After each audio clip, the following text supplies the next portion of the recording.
Hello everyone, and welcome to the Fictional Vortex. So we are back with an interesting movie on what if Naruto was the nine-tailed Ghost Rider, the Sage of H. ELL's Armies Naruto x Serafall Leviathan, High School DxD. But before we start, I just want to remind you to please subscribe to my channel and hit the like button if you enjoy my content. Let's start the story. Chapter 1. Rider of the Maelstrom. The end of everything began with rain.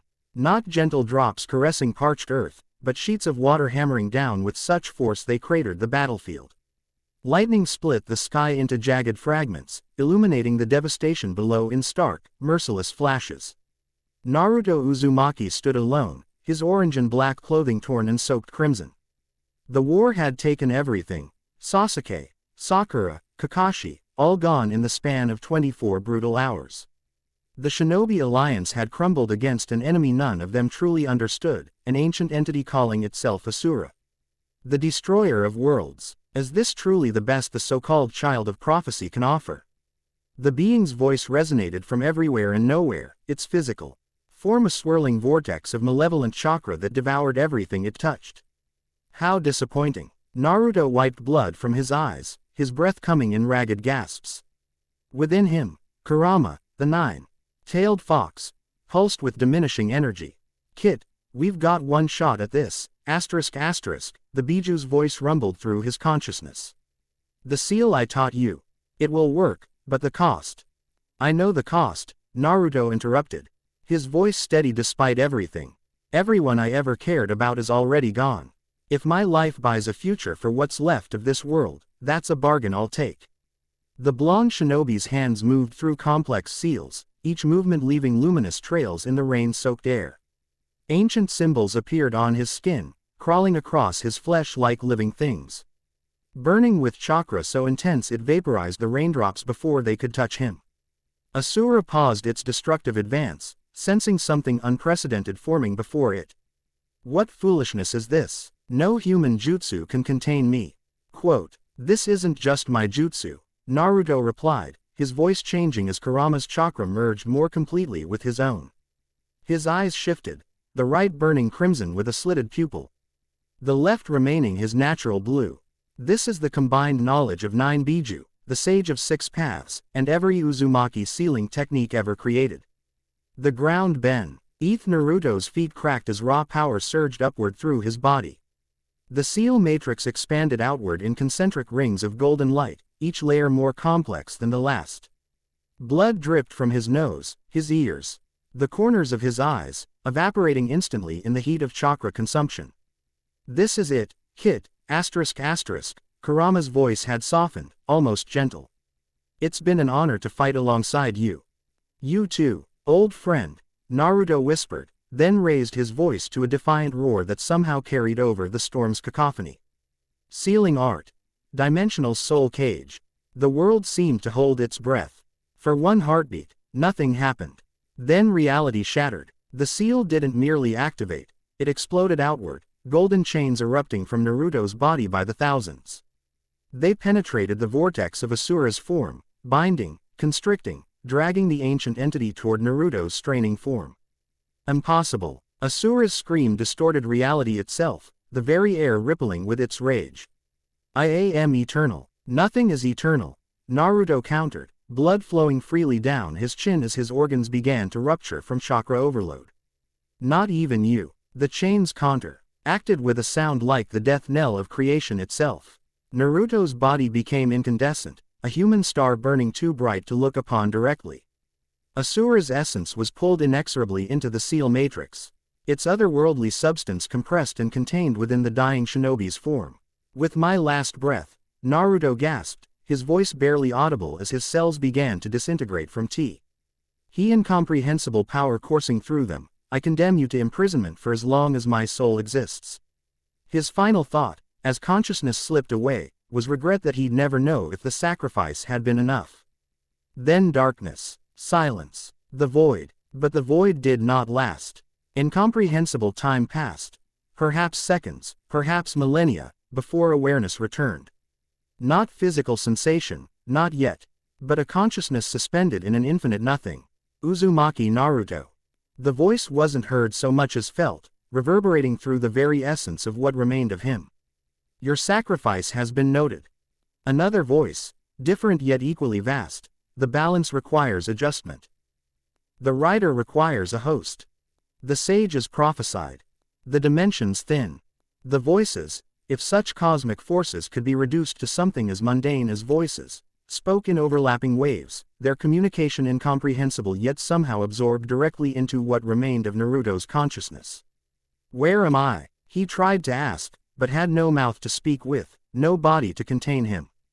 Between. The answer came immediately, as though his thoughts were transparent. Between worlds. Between life and death. Between what was and what must be. Confusion gave way to something like understanding.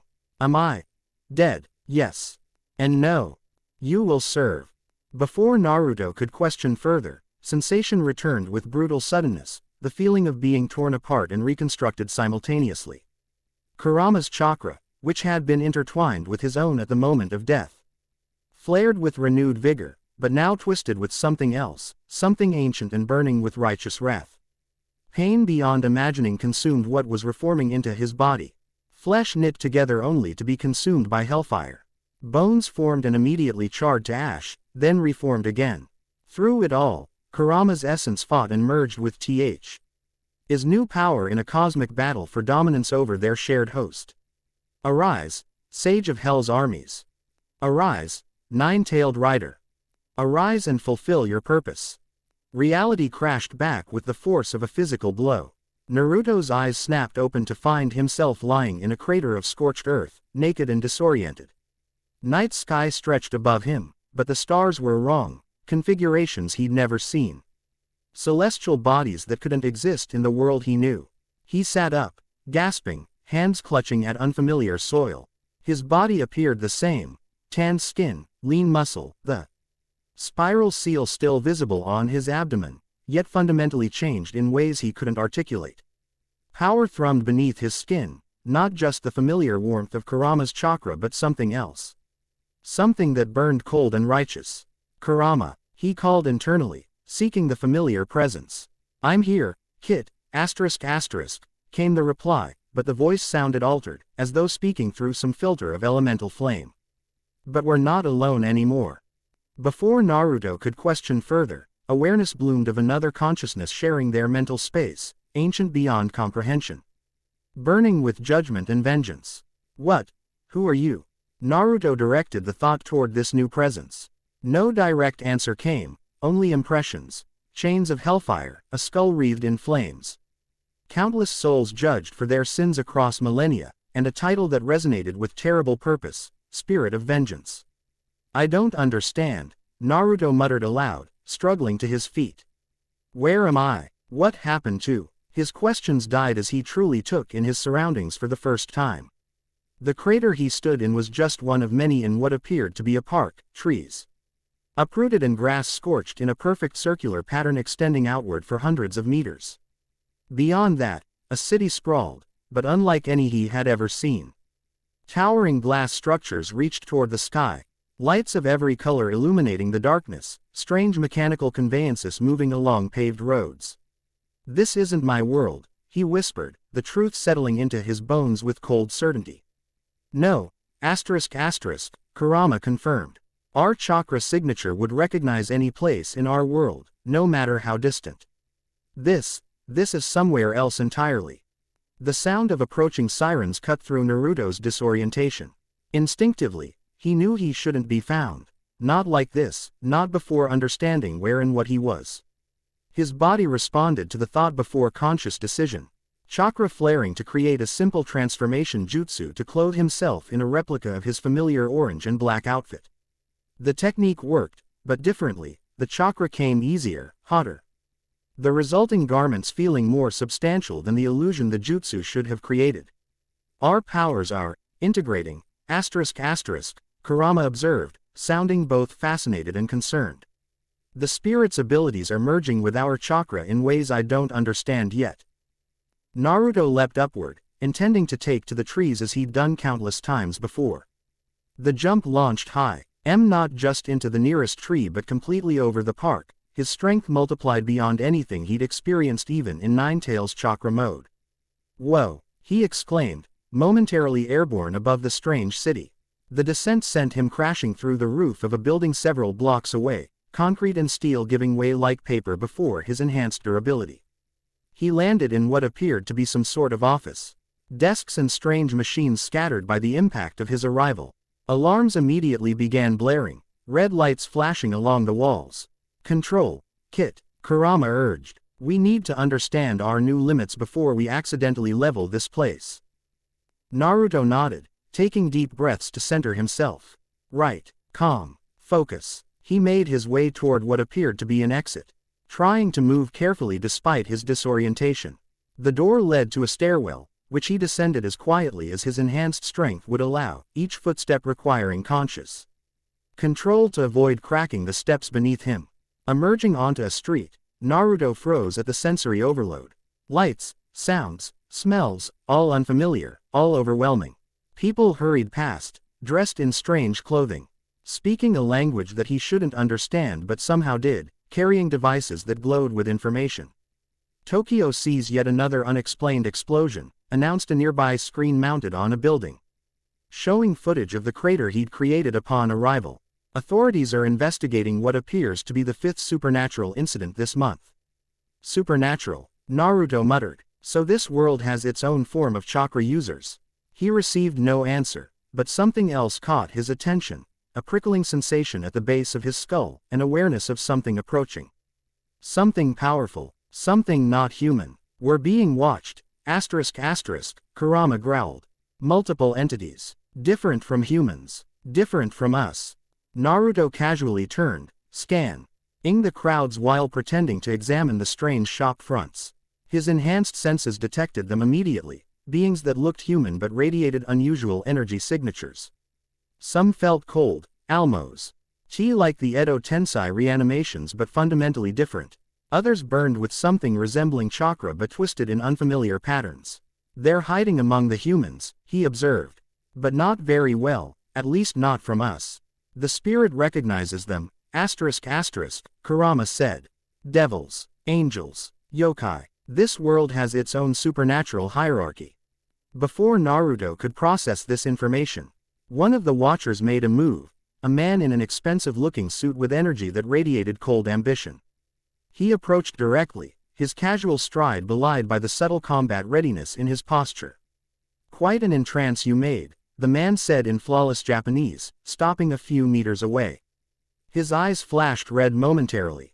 "We don't often get visitors dropping in from other dimensions. I'm Zekram Bale, and you're currently trespassing in devil territory." Naruto's instincts screamed danger, but he maintained a neutral expression. "I didn't exactly choose to come here. Not even sure where. Here is, honestly, fascinating." Zekram smiled, the expression never reaching his eyes. "Well, dimensional anomaly or not, protocol dictates that unknown entities of your magnitude be brought before the Satans for evaluation.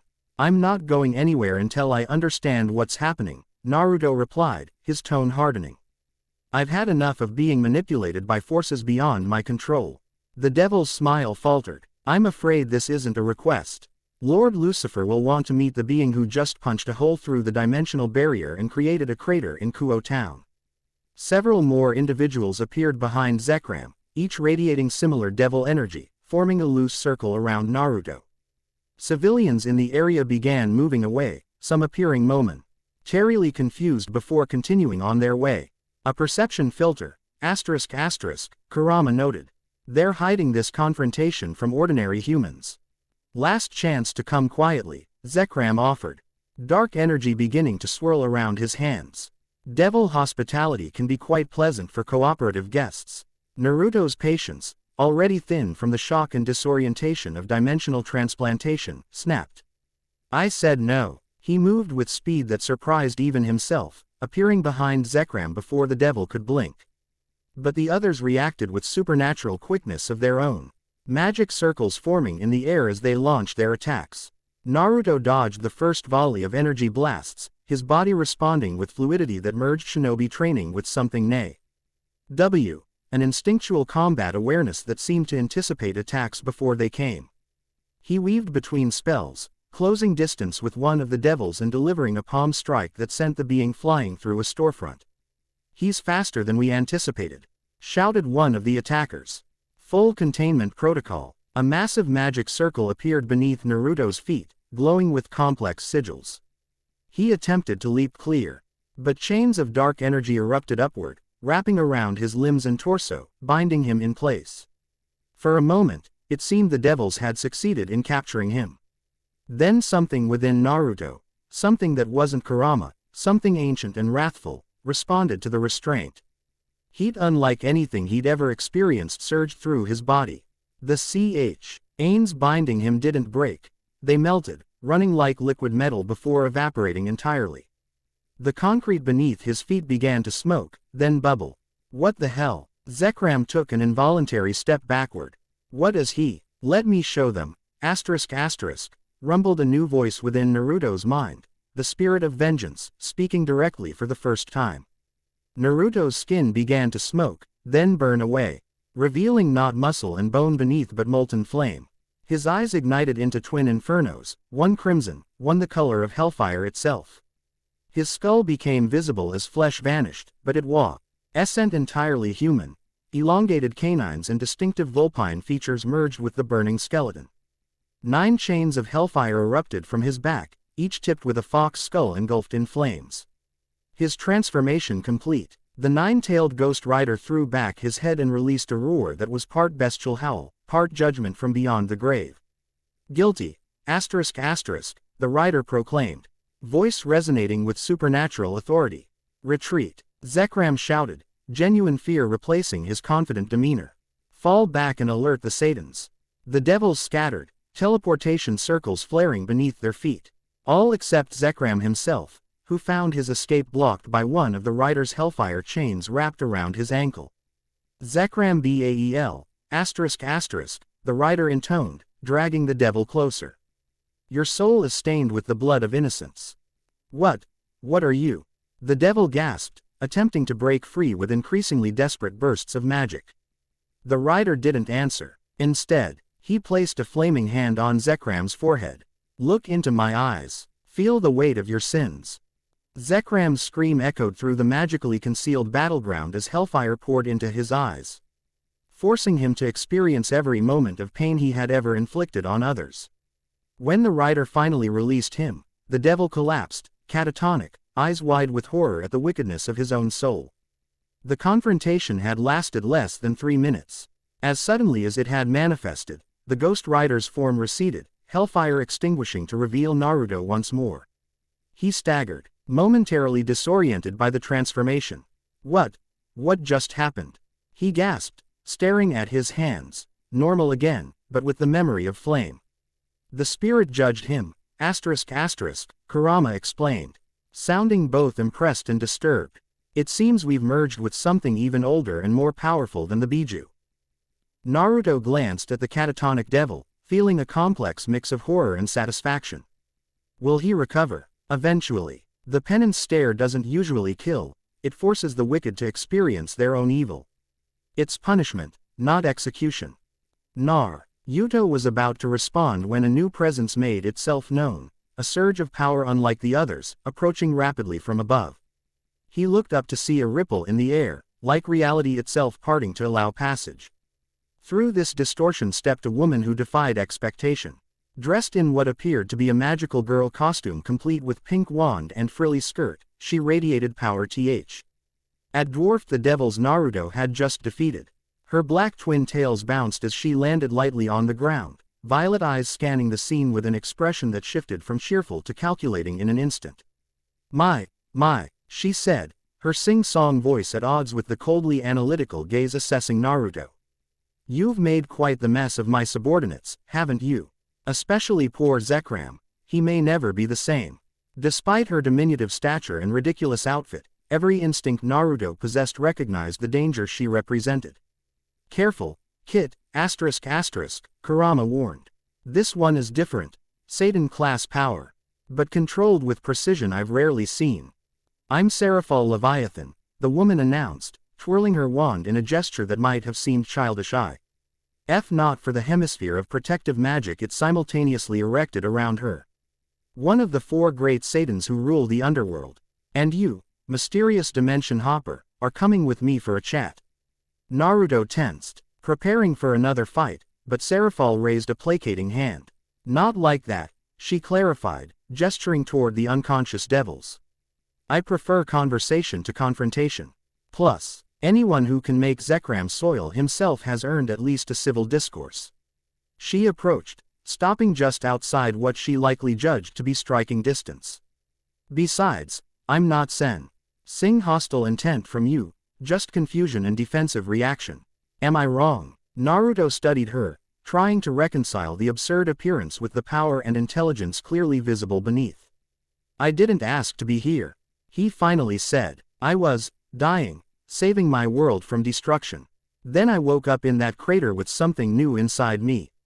When your devils attacked, it responded. Interesting. Serafall's eyes lit up with genuine curiosity. A dimensional refugee with a manifestation spirit. That explains the energy readings we detected. Multi-layered dimensional disturbance. Coupled with supernatural signature types we couldn't classify. She created a small communication circle beside her ear. Ajuka, call off the containment teams. I'm handling this personally. After a pause, she rolled her eyes. Yes, I'm sure. No, I don't need backup. He's not hostile, just lost. The circle vanished, and she returned her attention to Naruto. So, what's your name, Dimension Hopper? Naruto Uzumaki, he replied, relaxing slightly but remaining alert. Well, Naruto Uzumaki, Serafall said with a smile that seemed more genuine than her earlier expressions, welcome to the DXD universe. I think you and I have a lot to discuss. DXD universe, Naruto repeated, the unfamiliar term highlighting just how far from home he truly was. That's what we call our multidimensional reality, she explained. There are many worlds, many pantheons, many supernatural factions all coexisting, sometimes peacefully, sometimes not. And you, my fiery friend, have just dropped right into the middle of it. Naruto glanced down at Zekrom's still form. I'm guessing I've already made enemies. Oh, definitely, Serafall agreed cheerfully. But you might have made an ally too, if you play your cards right. Why would you ally with someone who just took down your people? Serafall laughed, the sound startlingly genuine. First, Zekrom is a pretentious ass who's had a reckoning coming for centuries. Second, anyone who can manifest both Yukai and infernal energy simultaneously represents an unprecedented magical phenomenon that I'd much rather study than destroy. And third, her expression turned serious. The magical girl persona dropping momentarily, we've been detecting dimensional instabilities for months. Your arrival might not be coincidental. Naruto considered her words, then glanced around at the damaged street. In the distance, sirens wailed, approaching rapidly. Time to decide, Naruto Uzumaki, Serafall said, extending a hand. Come with me to the underworld where we can talk properly. Or try your luck alone in a world you don't understand with powers you can't fully control yet. We should go with her, Kurama advised. We need information, and she seems the least hostile of our options. Agreed, the spirit's voice rumbled. The devil speaks truth, for now. Naruto took a deep breath, then nodded, accepting Serafall's outstretched hand. Lead the way, Serafall Leviathan, but don't mistake cooperation for submission. Wouldn't dream of it, she replied with a wink, a complex magic circle forming beneath their feet. That's what makes this interesting. The circle expanded, light enveloping them both. The last thing Naruto saw of human Tokyo was emergency vehicles arriving at the scene of devastation, then reality shifted. And he experienced his second-dimensional transit of the day. Unlike the violent, painful transition that had brought him to this world, Serafall's teleportation was smooth and controlled. Colors blurred around them before resolving into a new location that defied earthly logic. They stood in what appeared to be an opulent office, but the proportions were subtly wrong, as though designed for beings not quite human. The ceiling soared impossibly high, supported by columns of what looked like black marble shot through with veins of crimson. Through massive windows, Naruto could see a landscape that couldn't exist in nature, floating islands connected by bridges of light, buildings that twisted in geometrically impossible ways, and a sky where multiple moons of different colors hung impossibly close. "Welcome to the underworld," Serafall announced, releasing his hand and moving toward an ornate desk. "More specifically, my administrative headquarters in Lilith, capital city of Devil Society." Naruto approached the windows, staring out at the alien landscape. "This is not what I expected hell to look like." "Common misconception," Serafall replied, settling into a air that shifted form to accommodate her. "The underworld encompasses many regions. The hell of eternal torment certainly exists, but it's just one district. Devils prefer more aesthetically pleasing surroundings." She gestured to another chair across from her desk. "Please, sit. I imagine you have questions." "I certainly do." Naruto cautiously took the offered seat, which adjusted to his form just as Serafall's had. "Where should I start? I died saving my world from an entity called Asura.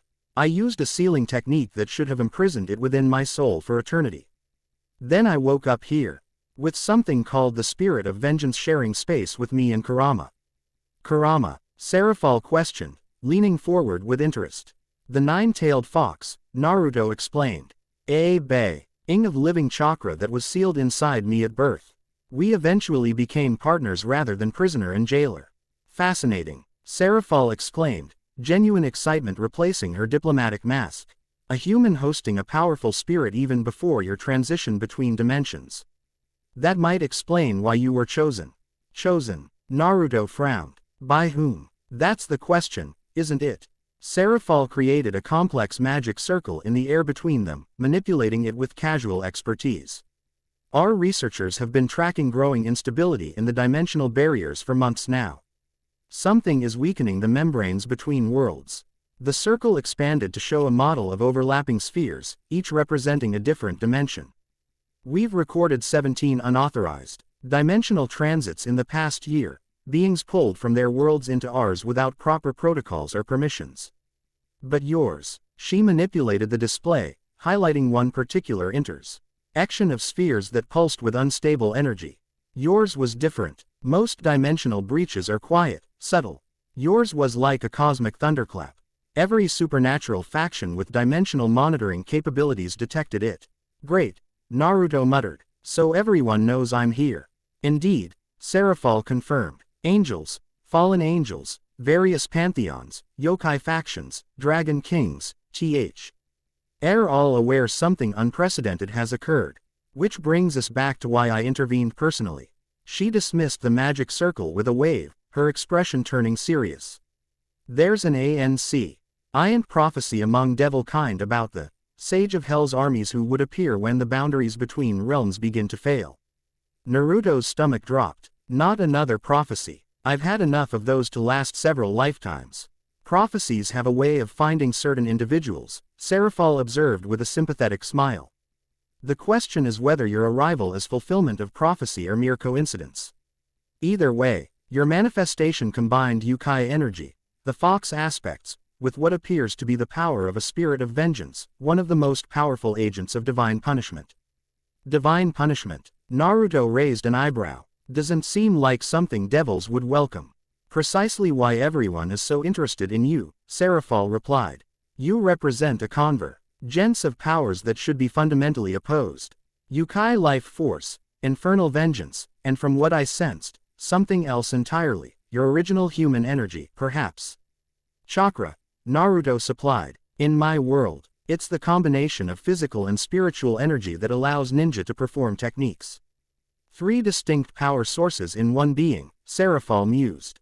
"No wonder the diamonds' ional barriers reacted so violently to your arrival." A subtle chime sounded, and Serafall glanced toward the door.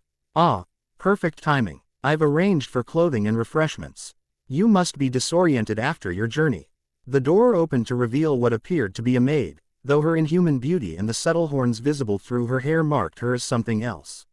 She wheeled in a cart laden with food, drinks, and what appeared to be several sets of clothing. "Thank you, Mira," Serafall said. "That will be all for now." The maid bowed and departed without a word, leaving Naruto staring at the first food he'd seen since his resurrection. "Please, help yourself," Serafall encouraged. Devil food is quite similar to human cuisine, though perhaps more intense in flavor. Naruto approached the cart cautiously, examining the unfamiliar dishes. After a moment's hesitation, hunger won out over caution, and he began to eat. The flavors were indeed more vibrant than anything he'd experienced before, each bite seeming to restore energy he hadn't realized he was missing. "So," he said between mouthfuls, "what happens now? I'm guessing you didn't bring me here just for a meal and history lesson." "Direct. I appreciate that," Serafall replied, taking a delicate sip from a crystal glass. "The immediate concern is determining your status within supernatural hierarchy. As an unaffiliated entity of significant power, you represent both opportunity and threat to established factions." "I'm not interested in politics," Naruto stated firmly. "I just need to understand what I've become and why I'm here." "Noble sentiments," Serafall said with a knowing smile, "but irrelevant. Your very existence is political, Naruto Uzumaki. The question isn't whether you'll participate in supernatural politics, but on whose terms." She rose, moving to stand beside one of the massive windows overlooking the impossible landscape of the underworld. "Devils will see you as a weapon to be controlled or a threat to be eliminated. Angels will view your spirit of vengeance aspect as corrupted by yokai and human influence. Yokai might claim you through your fox nature. Each faction will attempt to categorize you according to their worldview." "And what do you see?" Naruto asked, studying her carefully. Serafall turned, her magical girl appearance at odds with the calculating intelligence in her eyes. "I see potential for something new. The prophecy speaks of the sage bringing balance when boundaries fail, not through conquest or submission, but through understanding. You believe this prophecy applies to me?" "I believe in keeping an open mind," she countered. "Whether you're the prophesied sage or not, your unique nature represents an opportunity to bridge factions that have been divided since time immemorial." Naruto set down his plate, considering her words. "In my world, I worked toward peace between nations that had been at war for generations. I know how difficult that path is." "Then perhaps you're exactly what this world needs right now," Serafall suggested. "But first, you need time to adjust, to understand your new powers, to learn about the factions and forces at play. And you're offering to provide that time." "I'm offering protection while you acclimate," she clarified. "As a Satan, I can designate you as under my personal supervision, which will keep the more aggressive factions from making immediate moves against you." "Why would you do that?" Naruto asked bluntly. "What do you gain?" Serafall laughed, the sound surprisingly genuine. "Several things. First, the opportunity to study an unprecedented supernatural phenomenon. Second, potential alliance with a being of significant power during a time of dimensional instability. Third," she paused, her expression becoming momentarily vulnerable before the mask of cheerful calculation returned, "let's just say I have my own reasons for questioning established hierarchies." Before Naruto could press further, a thunderous explosion shook the building, causing even Serafall to stumble momentarily. "What the?" she began, rushing to the window. Outside, plumes of smoke rose from a section of the city, magical defenses visibly activating in concentric rings around the point of impact. A communication circle appeared beside her ear. "Status report," she demanded, all traces of playfulness vanishing from her demeanor. As she listened, her expression darkened. "Understood. Lock down the perimeter. I'll handle this personally." The circle vanished as she turned to Naruto. "It seems our conversation will have to wait.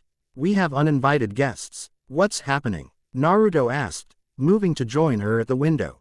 "A coalition of devil houses opposed to my policies," Serafall explained, magic circles already forming around her hands. "They've launched an attack on my administrative center, likely hoping to capture or eliminate you before I can establish formal protection." "They're attacking their own leader?" Naruto asked incredulously. "Devil politics is competitive," Serafall replied with grim humor. "Stay here where it's safe. My security forces will." "No," Naruto interrupted, straightening. "If they're attacking because of me, I won't hide while others fight my battles." Serafall studied him for a moment, then nodded. "Very well. But be aware, devil combat is different from what you might be accustomed to. Magic, not physical prowess, dominates our battlefield strategies." "I'm adaptable," Naruto replied, channeling chakra through his system, feeling it mix with the other energies now residing within him. The combination felt volatile but powerful, like handling an explosive tag with a shortened fuse. Another explosion rocked the building. Closer this time. Alarms began blaring throughout the structure. "They've breached the outer defenses," Serafall noted, her childish appearance belied by the deadly focus in her eyes. "Time to remind them why I hold the title of Leviathan." Without further discussion, she teleported them both from the office to what appeared to be a central plaza outside the building. The scene that greeted them was one of calculated chaos, devils in military formation launching coordinated magical attacks against a barrier maintained by Serafall's forces. The shield was visibly weakening under the assault, cracks spreading across its surface like spiderwebs. "Lady Leviathan," a devil officer called out, saluting as they appeared. "The old Satan faction forces number approximately 200. They're led by Shalba Beelzebub and Creuseri Asmodeus." "Of course they are," Serafall muttered, then raised her voice to address her troops. "Hold the line. Reinforcements from Sirzex and Ajuka are en route." She turned to Naruto. "This is an opportunity to demonstrate your capabilities to Devil Society at large. Neutralize rather than kill if possible. We'll want prisoners for questioning." Naruto nodded, then stepped forward as the barrier finally shattered, shards of magical energy raining down around them. The attacking devils surged forward, spells of destruction already forming in their hands. "Time to show them what we can do, kid, ****, Kurama growled, his chakra surging through Naruto's system. "Judge them, ****, the spirit of vengeance intoned. Naruto closed his eyes momentarily, centering himself amidst the conflicting energies within. When he opened them again, they glowed with power, not fully transformed into the rider, but channeling aspects of both entities that shared his form. The first wave of attackers launched volleys of magical energy, beams of destruction magic, circles of binding, elemental attacks of fire and lightning. Naruto moved with fluid grace, dodging what he could, absorbing what he couldn't. Each spell that struck him directly seemed to fuel the fire building within. "Is that all?" he called out, intentionally provoking them. "I was told devils were supposed to be dangerous." The taunt had its intended effect. More attackers focused on him, drawing attention away from Serafall's forces. Naruto formed a familiar hand sign, chakra molding according to practiced technique. Shadow Clone Jutsu. 20 perfect copies of Naruto appeared in bursts of smoke, each radiating the same blend of energies as the original. The devils faltered momentarily, confused by this unexpected ability. "Impossible," one of the commanders shouted. "Those aren't illusions, they're solid duplicates with independent energy signatures." The clones scattered, engaging individual devil squadrons while the original Naruto moved deeper into enemy lines. He wasn't fighting at full capacity yet, merely testing his capabilities, understood. How his jutsu interacted with his new nature. From the corner of his eye, he caught glimpses of Serafall in action. The contrast between her ridiculous magical girl appearance and her combat prowess was stark. She moved with lethal precision, ice magic manifesting in ways that defied conventional understanding of the element. Where most ice users created simple projectiles or barriers, Serafall's ice seemed alive, forming complex geometric patterns that expanded fractally, encasing enemies in crystalline structures that amplified rather than blocked magical energy, turning the attacker's own power against them. "Impressive," Naruto muttered, gaining new respect for the deceptively childish Satan. His admiration was cut short as a new attacker teleported directly behind him, a tall, aristocratic devil with eyes that burned like embers and an aura of palpable malice. "So this is the dimensional interloper causing such a stir," the devil said, his voice cultured yet cruel. "I am Shalba Beelzebub, rightful heir to the Beelzebub legacy. Your presence upsets the balance of power we've worked centuries to restore." Naruto turned to face him fully. "Not my problem. I didn't ask to be here. Your desires are irrelevant," Shalba replied, dark magic swirling around his hands. "Your mere existence represents a variable we cannot allow." He struck without further warning, a beam of concentrated destruction magic aimed directly at Naruto's heart. The attack moved faster than ordinary human reflexes could track, but Naruto was far from ordinary. He sidestepped, the beam grazing his shoulder instead of piercing his chest. Pain flared, different from physical wounds he'd experienced before. This magic seemed to attack his very essence, causing the 3 energy sources within him to react violently.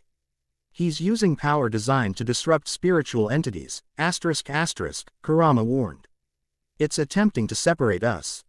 Do not allow it, ***, the spirit commanded. Transform. Judge him. Naruto resisted the urge to give in to the spirit's demand. Instead, he channeled chakra to his hands, forming a swirling sphere of energy. Rasengan. He lunged forward, the jutsu, expanded and enhanced by the additional power sources within him. The sphere wasn't merely blue chakra anymore, it swirled with orange-gold fox energy and threads of hellfire, creating a technique unlike anything he'd used before. Shalba's eyes widened as he erected a hasty magical barrier. The enhanced Rasengan collided with the shield, the 2 energies competing for dominance. For a moment, they were at stalemate. Then Naruto pushed more power into the technique, and the barrier shattered. The devil teleported away just as the Rasengan would have connected, reappearing several meters distant. His expression had changed from contemptuous to wary. Interesting, Shalba said. Not devil, not angel, not yokai, yet elements of each. Perhaps we should reconsider our approach. He raised a hand, a complex magic circle forming in the air. Kryuzuri. We're implementing contingency protocol. Across the battlefield, another noble-looking devil, presumably Kryuzuri Asmodeus, nodded in acknowledgement. Both simultaneously activated magic circles that pulsed with ominous energy. What are they doing? Naruto called out to Serafall, who had dispatched her opponents and was moving to join him. Her expression turned grave. Dimensional disruption magic. They're trying to force open a portal too. Before she could finish, reality tore open behind the 2 rebel leaders. The rift wasn't like the controlled teleportation circles devils typically used. This was raw, bleeding damage to the fabric of space-time itself. Through the chaotic opening, Naruto glimpsed a landscape of fire and torment. Chains hanging in a blood-red sky, the distant screams of the damned echoing through the barrier between worlds. They're accessing the deeper hells, Serafall said, ice magic already forming in preparation. The realms where we imprison the worst entities in creation. Leviathan. Shalba called out, his voice carrying across the battlefield. Acknowledge the rightful Satan bloodlines or we release what lies beyond. You fools. Serafall shouted back, genuine anger replacing her usual calculated demeanor. You have no idea what you're tampering with. Those seals were placed by the original Satans for a reason. Then submit, Kryuzuri demanded. Relinquish your false title and turn over the dimensional interloper. Naruto felt something stir within the tear in reality, something ancient and malevolent. Drawn to the energies radiating from his unique form. A tendril of darkness, not quite physical but not entirely spiritual, began to extend through the rift. It senses us, ***, Kurama growled. Whatever's on the other side recognizes the spirit's power. The fallen one reaches out, ***, the spirit confirmed, an unusual note of concern in its ancient voice. It must not cross the threshold. Without conscious decision, Naruto found himself moving toward the rift, drawn by instinct and the urgent demands of both entities within him. What are you doing? Serafall called after him. Stay back from the breach. Naruto didn't respond. His focus had narrowed to the writhing darkness emerging from the portal, a sense of wrongness that transcended mere evil. This was corruption of a fundamental sort, something that shouldn't exist in any ordered reality. As he approached, Shalba and Kryuzuri turned their attention to him, magic circles forming defensively. Stay back, Shalba warned. One step closer and we fully open the gateway. Naruto ignored the threat, continuing his advance. The spirit of vengeance surged within him, no longer seeking control but offering power willingly. Kurama's chakra responded in kind, the 2 supernatural forces finding common purpose. The transformation wasn't like before, not the complete subsumation of Naruto's consciousness by the rider. Instead, a synthesis occurred. His skin didn't burn away entirely, instead becoming covered with glowing orange-red markings reminiscent of his Nine Tails chakra mode but patterned like cracks in cooling lava. His eyes burned with inner fire, his hair flowing upward as though underwater. 9 chains of fox fire and hellfire materialized behind him, swaying like tails. Close the rift, ***, he commanded. His voice layered with 3 distinct tones, his own, Kurama's growl, and the spirit's sepulchral rumble.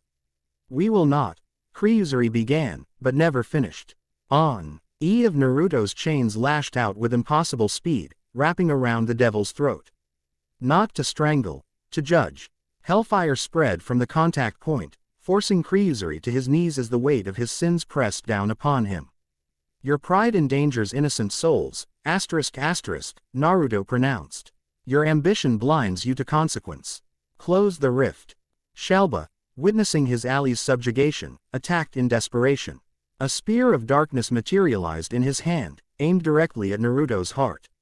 Before it could connect, another chain intercepted, shattering the weapon and wrapping around Shalba's arm. "You would sacrifice your entire realm for power, **, Naruto continued, approaching steadily as both devils struggled against his chains. "You would release abomination into ordered reality. Your souls are forfeit." The darkness from the rift had nearly materialized completely now, forming into a clawed hand of impossible proportions. It reached toward Naruto, drawn to the spirit's essence within him. "You shall not pass, **, Naruto roared, directing his remaining chains toward the breach itself. The chains plunged into the rift, hellfire meeting the darkness in a collision of antithetical forces. For a moment, it seemed the darkness would prevail, the chains bending under the strain. Then Naruto drew upon deeper reserves, not just the spirit's vengeance or Kurama's chakra, but something fundamental to his own nature, his unbreakable will. "I don't give up," he growled, his human voice momentarily dominant. "That's my ninja way." The chains flared brighter, reinforced by his determination. They wrapped around the darkness, constraining it, forcing it back through the rift. With a final surge of power, Naruto pulled the chains sharply, not just repelling the darkness but sealing the breach itself. Reality shuddered as the rift collapsed, the chains of judgment literally sewing the torn fabric of space-time back together. The process released a CK wave of power that knocked everyone in the vicinity off their feet, everyone except Naruto himself, standing at the epicenter, and Serafall, who had erected a shield of crystalline ice. As the dust settled, Naruto's transformation receded, leaving him outwardly human once more. Shalba and Kryuzuri remained bound by 2 chains, their forms slumped in defeat, eyes vacant from the judgment they had experienced. Silence fell across the battlefield. Devil soldiers on both sides stared in shock at what they had witnessed. Then, slowly, the rebel forces began to lower their weapons, many falling to their knees in submission or terror. Serafall approached cautiously, her expression unreadable. "Do you understand what you just did?" she asked quietly. Naruto nodded, exhaustion beginning to set in. "I sealed a breach between dimensions. I stopped whatever was trying to come through."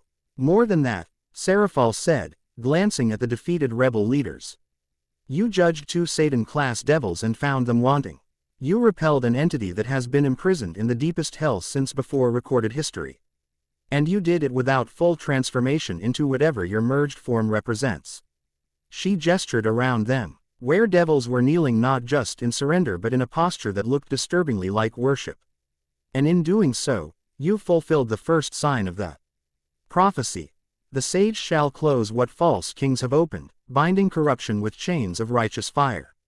"I'm not interested in prophecies," Naruto said wearily. "I just did what needed to be done. And that," Serafall replied with a small smile, "is precisely why the prophecy might be about you." She turned to address her forces. "Secure the prisoners. Healers to the wounded. I want damage reports within the hour." As the devils scrambled to obey, she returned her attention to Naruto. "We have much to discuss, but it should wait until you've rested." That display of power, impressive as it was, clearly took a toll.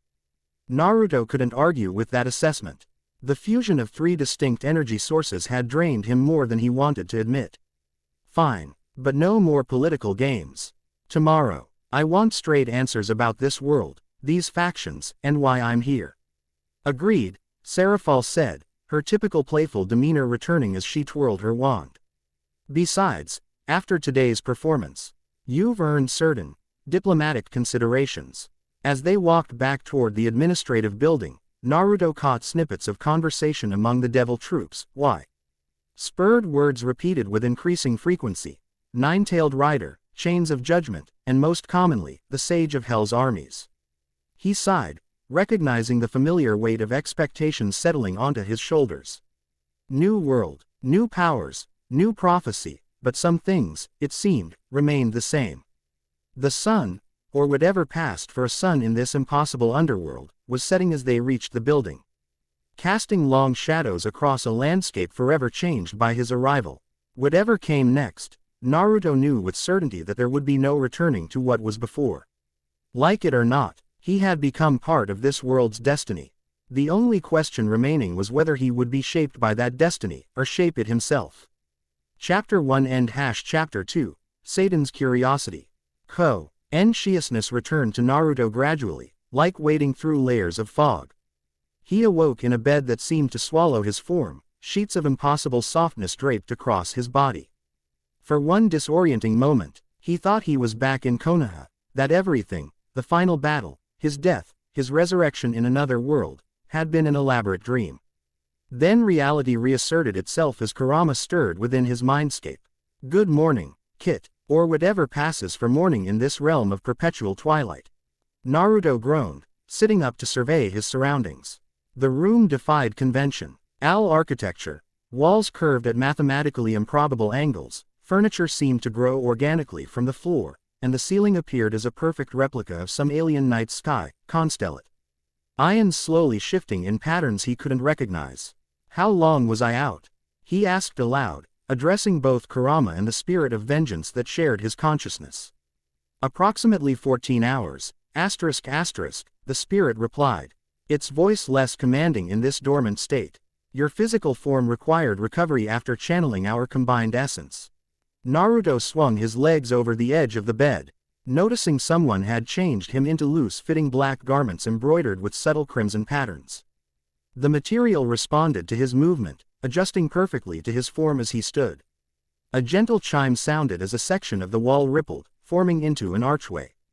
Through it stepped Serafall Leviathan, though not as he had last seen her.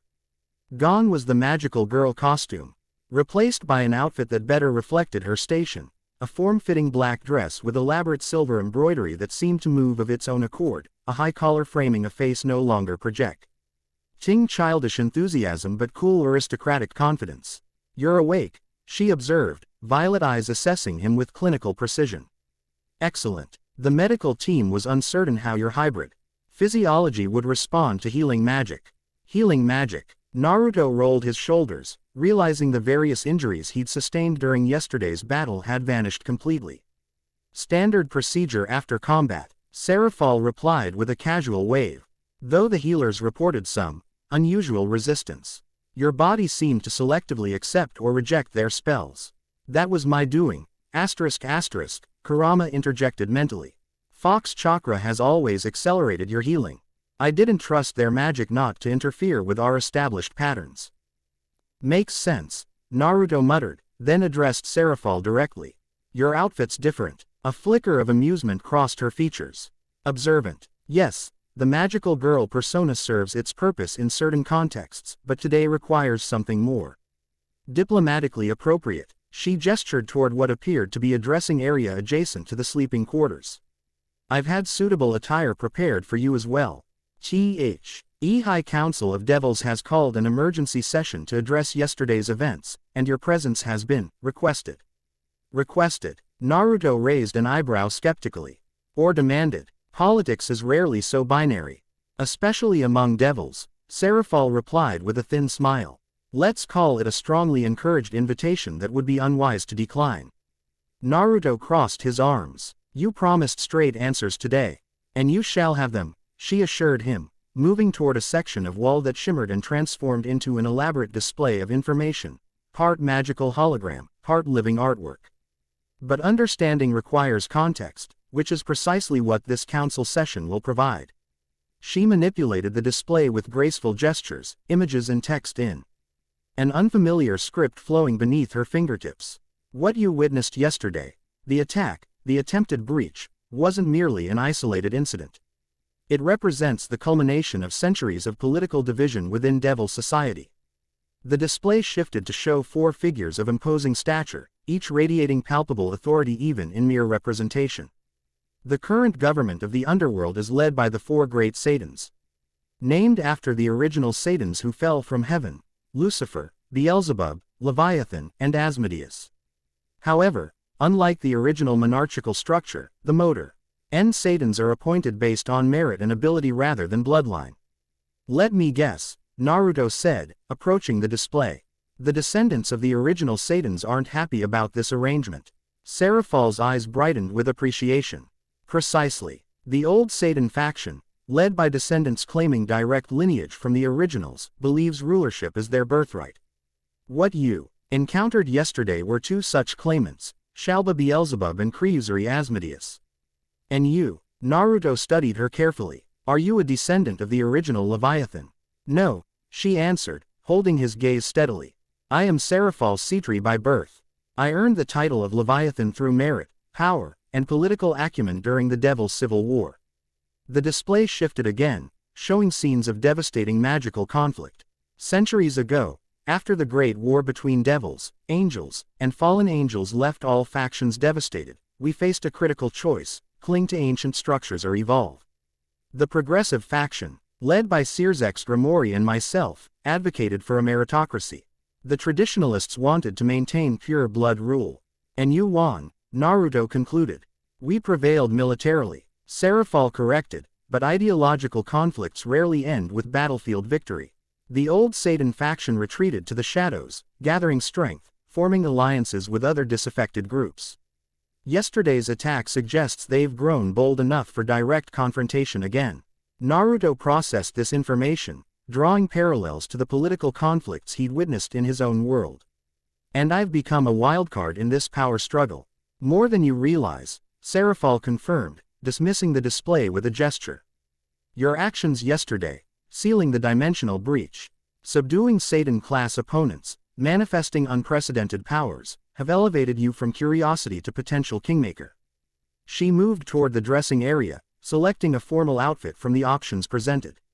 "Every faction will now seek to court, claim, or eliminate you. The progressive Satans, myself, Searzex Lucifer, Ajuka Beelzebub, and Falbium Asmodeus, will want your allegiance. The traditionalists will either try to destroy you or convince you their cause is just. And that's just within Devil Society." She handed him the outfit, a high-collared jacket of deep crimson with black detailing, fitted trousers, and boots of some material that seemed to absorb rather than reflect light. "The angels will consider you a theological anomaly. The yokai will claim kinship through your fox nature. Various mythological pantheons will interpret your manifestation according to their prophecies and portents. All because I happened to get dumped into your world after dying in mine," Naruto muttered.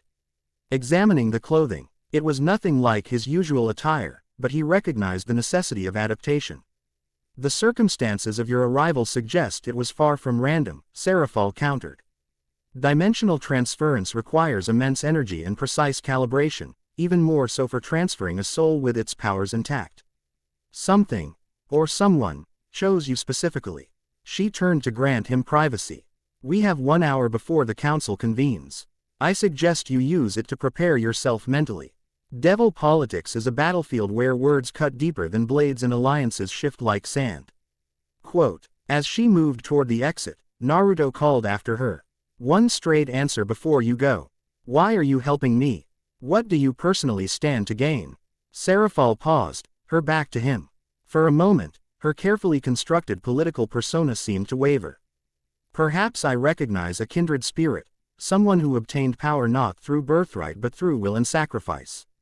Or perhaps I'm simply hedging my bets by keeping the most unpredictable piece on the chessboard close at hand." She glanced back, a ghost of her magical girl mischievousness flickering across her features. "Or perhaps I'm curious to see what happens when someone who doesn't play by established rules enters our carefully balanced game." With that cryptic response, she departed, leaving Naruto alone with his thoughts and two ancient entities sharing his consciousness. "She's calculating every move, ***, Kurama observed. "But not necessarily dishonest. Devils are creatures of ambition and desire." The spirit added, "Her soul burns with purpose beyond mere power-seeking. Complex. Worth observing." Naruto sighed, moving to change into the provided outfit. Great. Political games in an unfamiliar world with unfamiliar rules. Just what I needed. Yet as he dressed, he couldn't help but feel a stirring of familiar determination. New world or not, he was still Naruto Uzumaki.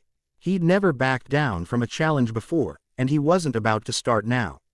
The High Council chamber of the underworld defied human architectural concepts.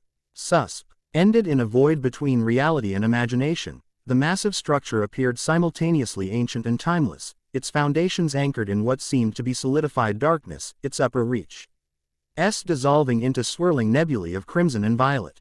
Naruto walked beside Serafall through corridors that seemed to rearrange themselves as they passed, their footsteps echoing with unnatural resonance. Devils of various ranks bowed respectfully to Serafall while eyeing Naruto with expressions ranging from curiosity to poorly concealed hostility. The chamber ahead operates under specific magical protocols, Serafall explained. Her voice lowered for privacy. Truth spells prevent outright lies, though half-truths and omissions remain possible. Power-dampening fields prevent physical confrontation, though they might respond unpredictably to your unique energy signature. Naruto nodded, maintaining the neutral expression he'd perfected during diplomatic missions in his previous life. Any other rules I should know? Address the Saiyans by title, not name. Speak only when acknowledged. And whatever happens, maintain your composure. Emotional displays are considered both weakness and weapon in devil politics. They approached massive doors carved from some material that appeared solid from one angle and vaporous from another. The intricate patterns depicting scenes of creation and destruction seemed to move subtly, responding to the presence of observers. One final thing, Serafall added as the doors began to open of their own accord. While I've temporarily claimed responsibility for your presence here, do not present yourself as my subordinate. Your independence is your greatest political asset at this stage. Before Naruto could respond, they crossed the threshold into the council chamber proper. And all peripheral thoughts faded beneath the weight of the spectacle before him. The chamber formed a perfect circle with tiered seating rising at impossible angles. Some sections actually inverted yet still occupied by devils who seemed unconcerned by defying gravity. At the circle's center stood a raised dais with 4 ornate thrones, 3 already occupied by figures of palpable authority. As Serafall moved to take her place at the 4th throne, Naruto was left standing alone at the chamber's center, hundreds of devil eyes fixed upon him with predatory intensity. The council recognizes Serafall Leviathan, announced a devil functioning as herald, his voice magically amplified, and acknowledges the presence of the dimensional anomaly designated as Naruto Uzumaki, the nine-tailed rider. Quote, from the leftmost throne rose a man with long crimson hair and eyes that seemed to contain galaxies. Though his appearance suggested someone in their prime, his aura radiated age and power that made Naruto's instincts immediately categorize him as dangerous beyond measure. I am Sear's Lucifer, he stated, voice carrying effortlessly despite its conversational tone. Beside me sits Ajuka Beelzebub.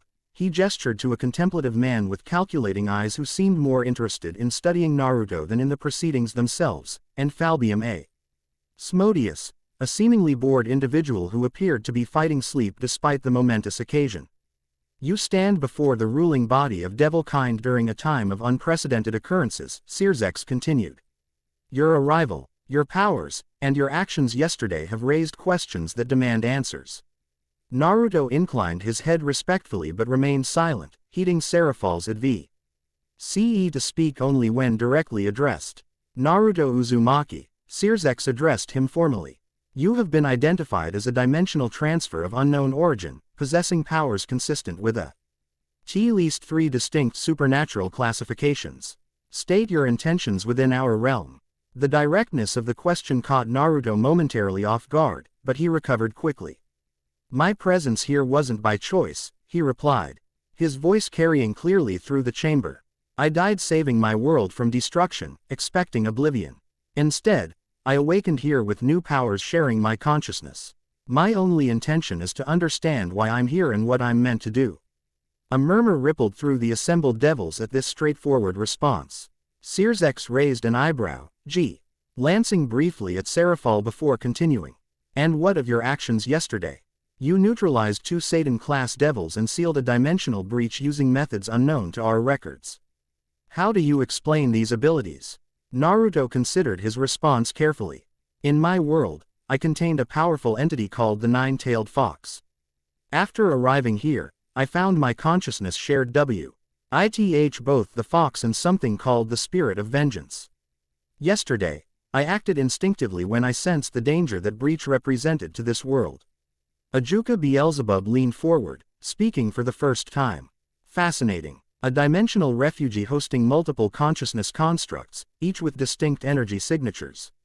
The research possibilities are extraordinary. His eyes glea, med with scientific curiosity that reminded Naruto uncomfortably of Orochimaru. The research possibilities are secondary to security concerns, countered a voice from the tiered seating. A devil with the bearing of ancient nobility rose.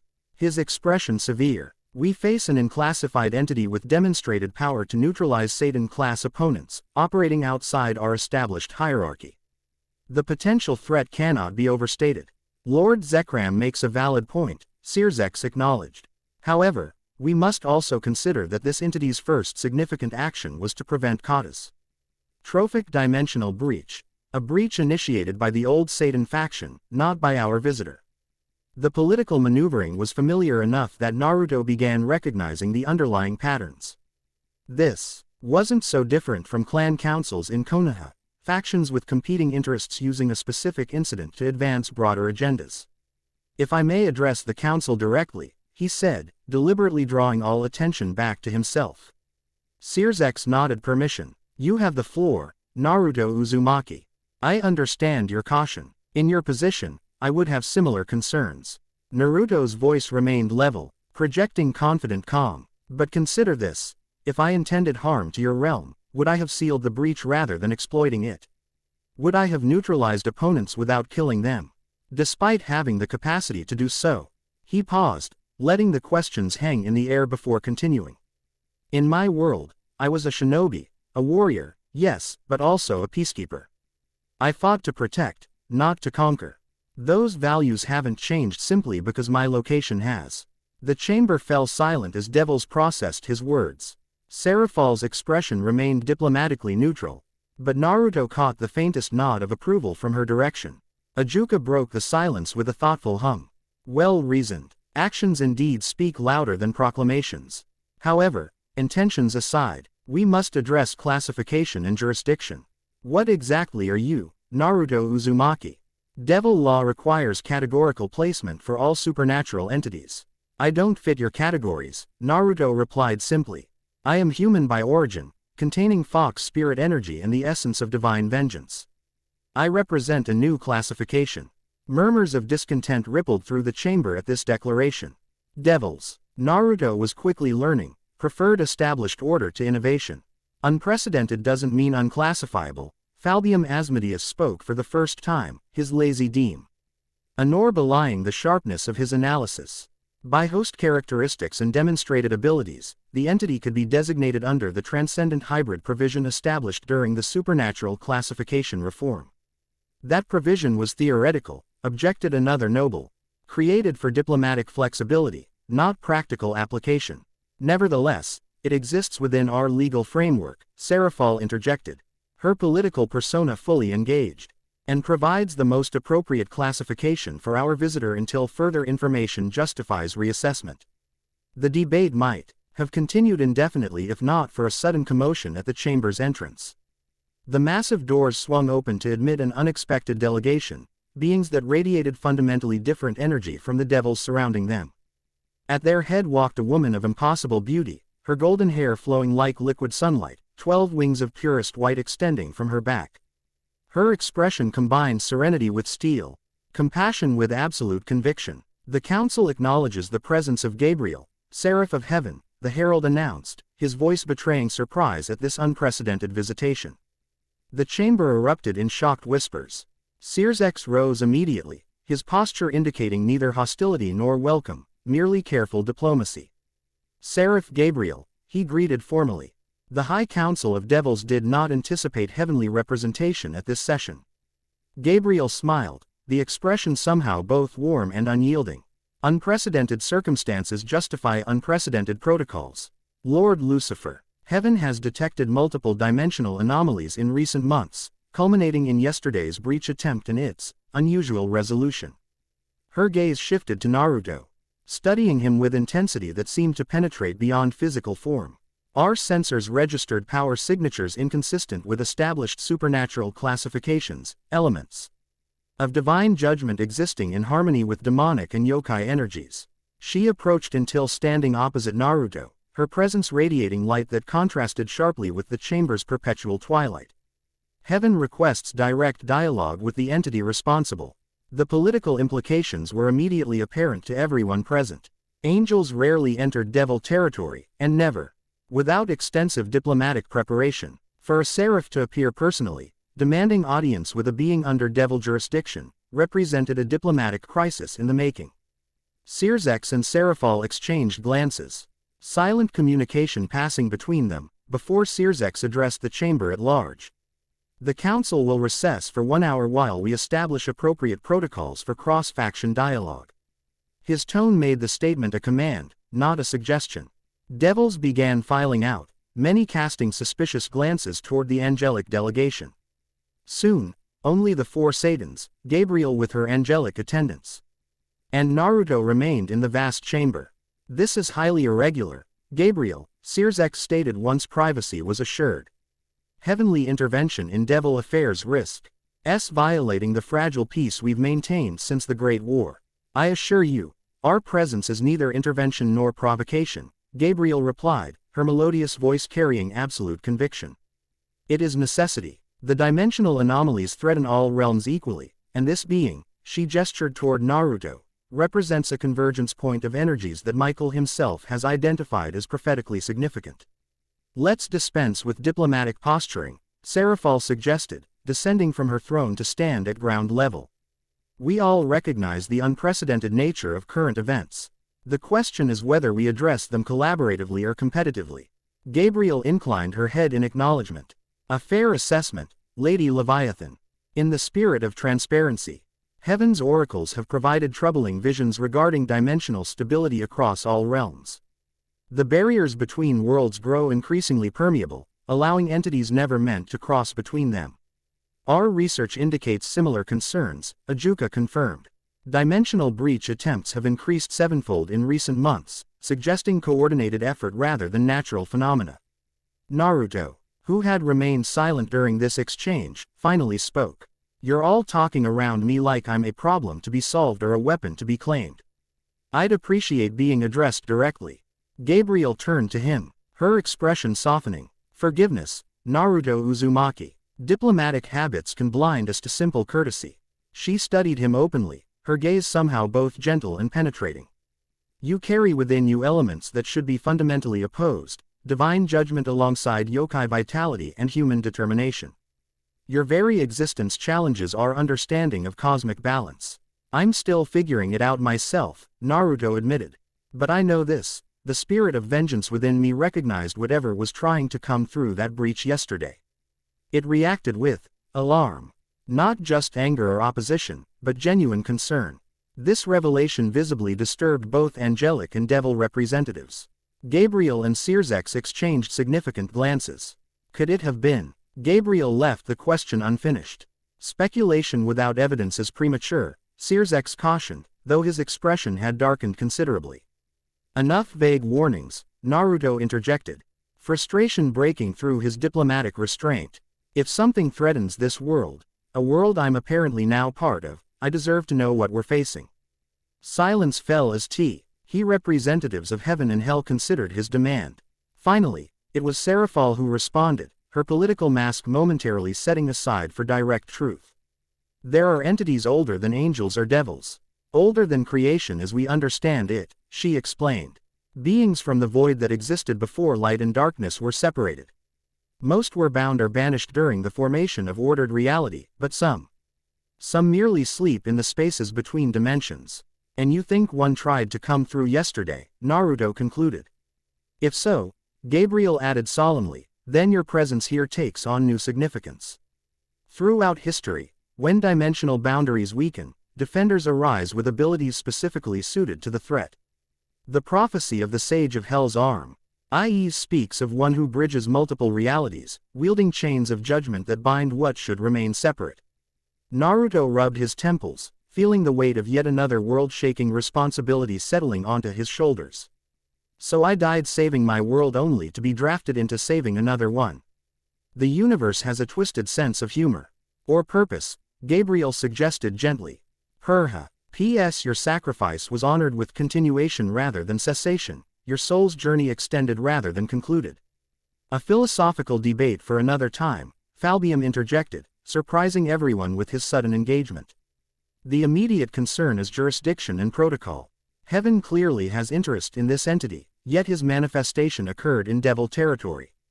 I am not property to be claimed, Naruto stated firmly. Not by devils, not by angels, not by anyone. I'll work with you both if this threat is real, but as an ally, not a subject. His declaration hung in the air, bold enough that in other circumstances it might have been considered offensive to beings of such power and authority. Instead, it seemed to earn reluctant respect from all present. A reasonable position, Serafall acknowledged, though it creates diplomatic complexity. Perhaps, Serafall began, her expression suggesting a strategy forming. Perhaps complexity is precisely what's needed. Traditional boundaries between factions may be insufficient for unprecedented threats. She turned to Gabriel. What if we establish a joint supervisory protocol? The entity remains primarily within devil territory under my direct observation, but with formalized information sharing and periodic consultation with Heaven's representatives. Gabriel considered this proposal, her expression thoughtful. Michael might find such an arrangement acceptable, provided certain conditions are met. Regular access for Heaven's researchers to study the dimensional anomalies. Unrestricted communication with our oracles. And, her gaze settled on Naruto, the entity's willing participation in prophetic investigations. The entity has a name, Naruto reminded them dryly. And his willing participation depends entirely on transparency. No half-truths, no manipulation, no hidden agendas. Ajuka chuckled, the sound surprisingly genuine amid the tense diplomacy. A being of power demanding honesty from devils and angels alike. Truly unprecedented, yet not unreasonable, Gabriel conceded with a smile that carried surprising warmth. Very well, Naruto Uzumaki. I propose a covenant of mutual disclosure. Sure, Heaven will share all information regarding dimensional anomalies and prophetic interpretations pertaining to your presence, provided you extend the same courtesy regarding your experiences and abilities. I can work with that, Naruto agreed, finding himself responding to the angel's sincerity. Though I'm still learning what these new abilities are myself. Which brings us to practical considerations, Serafall interjected. Naruto requires secure accommodations, training facilities, and orientation to our world. As the Satan with primary jurisdiction, I offer the resources of Leviathan territory for these purposes. The political maneuvering behind this offer wasn't lost on anyone present. By establishing herself as Naruto's primary point of contact, Serafall was claiming significant diplomatic advantage over both her fellow Satans and Heaven's representatives. A generous offer, Serafall noted with subtle amusement. Though perhaps we should consult the recipient regarding his preferences. All eyes turned to Naruto, who found himself in the uncomfortable position of making a politically consequential decision with incomplete information. He glanced between the four Satans and Gabriel, weighing what little he knew of each. The female devil has shown more transparency than the others, Kurama observed internally. Though the angel's aura suggests genuine compassion beneath the diplomatic exterior. Both light and darkness have their purpose, the spirit intoned cryptically. But independence serves our mission best. Naruto considered this internal counsel before responding. I appreciate the offer, Lady Leviathan. Given your direct involvement since my arrival, continuing under your jurisdiction makes practical sense. However, he too, RNED to Gabriel, I would request regular consultation with Heaven's representatives as well. If dimensional threats concern all realms, cooperation seems wiser than isolation. His diplomatic response seemed to satisfy both parties. Though he caught a flicker of something beyond political calculation in Serafall's expression, perhaps approval, perhaps something more complex. Then it is settled, Serafall declared. Naruto Uzumaki, classified provisionally as transcendent hybrid, will reside within Leviathan territory with established protocols for cross-faction consultation. The full council need not be reconvened for these administrative details. Gabriel inclined her head in graceful acceptance. Heaven concurs, with the understanding that our covenant of disclosure remains binding. I shall return in 3 days' time for initial consultation regarding prophetic alignment. With formal agreements established, the chamber began emptying. Gabriel departed with her angelic entourage, their light lingering briefly in the perpetual twilight of the underworld. Circex, Ajuka, and Falbium withdrew for what would undoubtedly be intense private discussion regarding these developments. Soon, only Naruto and Serafall remained in the vast council chamber. That, she said with a hint of her magical girl mischievousness returning, was masterfully handled. You navigate supernatural politics with surprising aptitude for someone who claims to dislike such games. Naruto shrugged. I had practice in my world. Different players, similar dynamics. He fixed her with a direct gaze. Now, about those straight answers you promised. Serafall's expression sobered. Indeed, but not here. Walls have ears, especially in the council chamber. She gestured toward an exit different from the one they had entered through. My private offices will provide better security for candid discussion. As they traversed the labyrinthine passages of the administrative complex, Naruto observed subtle changes in the devils they encountered. Word of the council proceedings had clearly spread. Where before he had received curious or hostile glances, now he noted uncertainty, reassessment, and in some cases, calculated deference. Your status has evolved, Serafall noted, observing the same reactions. From unknown anomaly to recognized diplomatic entity in the span of a single council session. Quite the promotion. Status doesn't interest me, Naruto replied. Answers do. Serafall's private offices reflected a personality far more complex than her public personas suggested. Neither are the childish magical girl aesthetic nor the severe formality of her Satan appearance dominated the space. Instead, the chamber's balanced elegant sophistication with comfortable practicality, ancient artifacts sharing space with what appeared to be modern entertainment systems, tactical displays adjacent to collections of peculiar stuffed animals. Please, make yourself comfortable, she invited, gesturing toward a seating area as she dismissed her formal attire with a casual wave of her hand. Her clothing shimmered and transformed into something more relaxed, a simple blouse and skirt that, while still elegant, suggested a shift from public to private persona.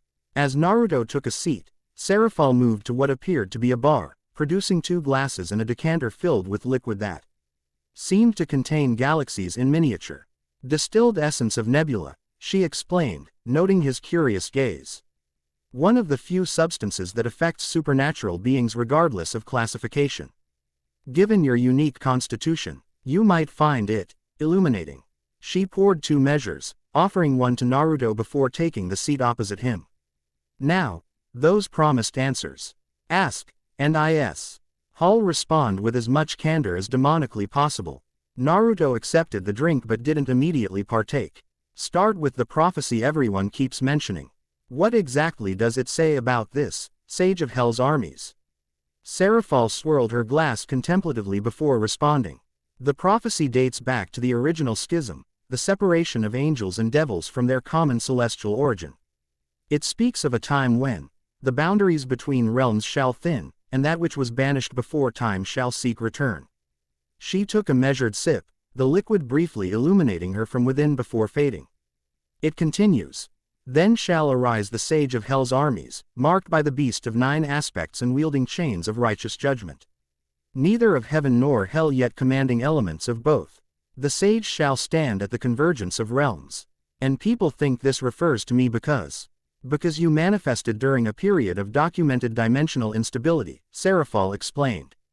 Because you command chains of fire that sealed a breach even Satan-class devils couldn't contain. Because you host a 9-tailed entity and the spirit of vengeance.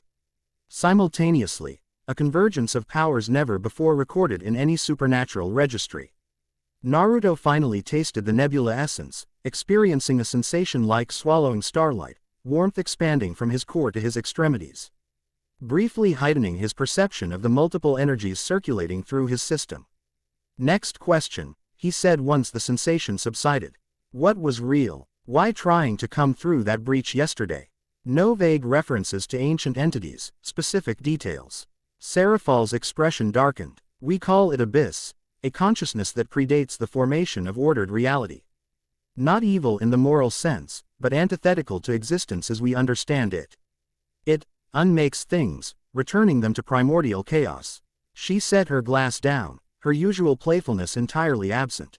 During creation, abyss was bound beyond the dimensional boundaries by combined efforts of all pantheons, sealed with chains forged from the essence of reality itself. But the seal has weakened over millennia.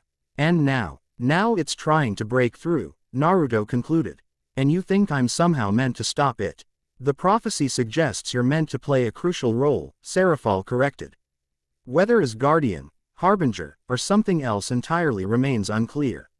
Prophecies are frustratingly imprecise by nature. Naruto absorbed this information, drawing parallels to his previous experiences with destiny and prophecy. In my world, I was also part of a prophecy, the child of prophecy who would either save the world or destroy it. I chose to save it, even at the cost of my own life. And here you are, alive despite that sacrifice, with new purpose in a new realm, Serafall observed. Perhaps fate has a sense of humor after all. Or perhaps we ache our own fate regardless of what prophecies claim, Naruto countered. Which brings me to my next question, why are you really helping me? Beyond political advantage or prophetic speculation. Serafall studied him for a long moment, as though weighing how much to reveal. When she finally spoke, her voice carried a vulnerability absent from her previous interactions. Devils are defined by desire, it's fundamental to our nature. As integral as compassion is to angels or balance as to yokai. My desire has always been unconventional among my kind. She rose, moving to a window that overlooked the impossible landscape of her territory. Most devils desire power, territory, status, pleasure. I desired change, revolution, even the ability to transcend limitations imposed by tradition and classification. She turned back to face him, her expression unusually candid. When we overthrew the old Satan regime, I believed we were creating something new, a meritocracy where ability mattered more than bloodline. Yet within generations, we've calcified into new hierarchies, different but equally rigid. And you think I might disrupt those patterns, Naruto surmised. I know you will, she replied with sudden intensity. You already have, a being that combines human determination, yokai vitality, and divine judgment. One who addresses Satans and Seraphs as equals rather than superiors. Your mere existence challenges fundamental assumptions about supernatural classification and hierarchy. She returned to her seat, leaning forward with uncharacteristic earnestness. So yes, I have political motives for aligning with you. Yes, I consider prophetic implications. But beneath those calculations lies something simpler, curiosity about what becomes possible when established boundaries are questioned. The admission felt genuine in a way their previous interactions hadn't, revealing depths to Serafall's character beyond the calculated personas she projected publicly. I can understand that motivation better than political ambition, Naruto acknowledged. In my world, I spent most of my life challenging assumptions about what was possible or impossible. Which brings us to practical matters. Serafall transitioned, her diplomatic poise returning though tempered with newfound openness. You require training to master your unique abilities. Resources to understand this new world. Protection while various factions reassess their strategies regarding your presence. And you're offering all three. With transparency regarding my motivations, she confirmed. Alliance, not ownership. Partnership, not subjugation. Naruto considered her words, consulting internally with the entities sharing his consciousness. She speaks truth as she understands it, the spirit judged. Her soul burns with genuine purpose beyond mere ambition. And practically speaking, Kurama added, we need allies in this unfamiliar realm. Better the devil we're coming to know than those we haven't met. Decision made, Naruto extended his hand across the table. Allies, then, but equals. I won't be anyone's weapon or symbol. Serafall's smile combined genuine plea, sure with satisfied calculation as she clasped his hand. Equals. Though I warn you, equality with a Satan comes with its own complications. Their handclasp sealed more than a simple agreement, it presented the first true alliance between this dimensional traveler and a power player of his new world, a connection that would reshape supernatural politics in ways neither could fully anticipate. As if to punctuate this significance, a communication circle suddenly materialized beside Serafall, pulsing with urgent energy. Her expression shifted immediately to focused alertness as she activated the spell. "Report," she commanded, all traces of personal vulnerability vanishing beneath her Satan authority. The voice that emerged from the circle sounded strained, background noise suggesting chaos. "Lady Leviathan, dimensional breach detected in the Kyoto region.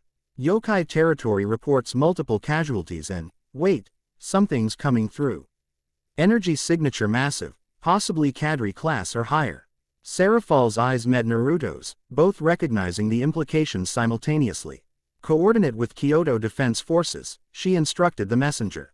"Full containment protocol. We deploy immediately." The circle vanished as Serafall rose, her casual attire transforming instantly into battle gear that balanced protection with mobility. "It seems our alliance faces its first test sooner than anticipated," she observed grimly. Naruto stood as well, chakra already circulating through his system in preparation for combat. "Kyoto. That's yokai territory, right? The Fox people you mentioned."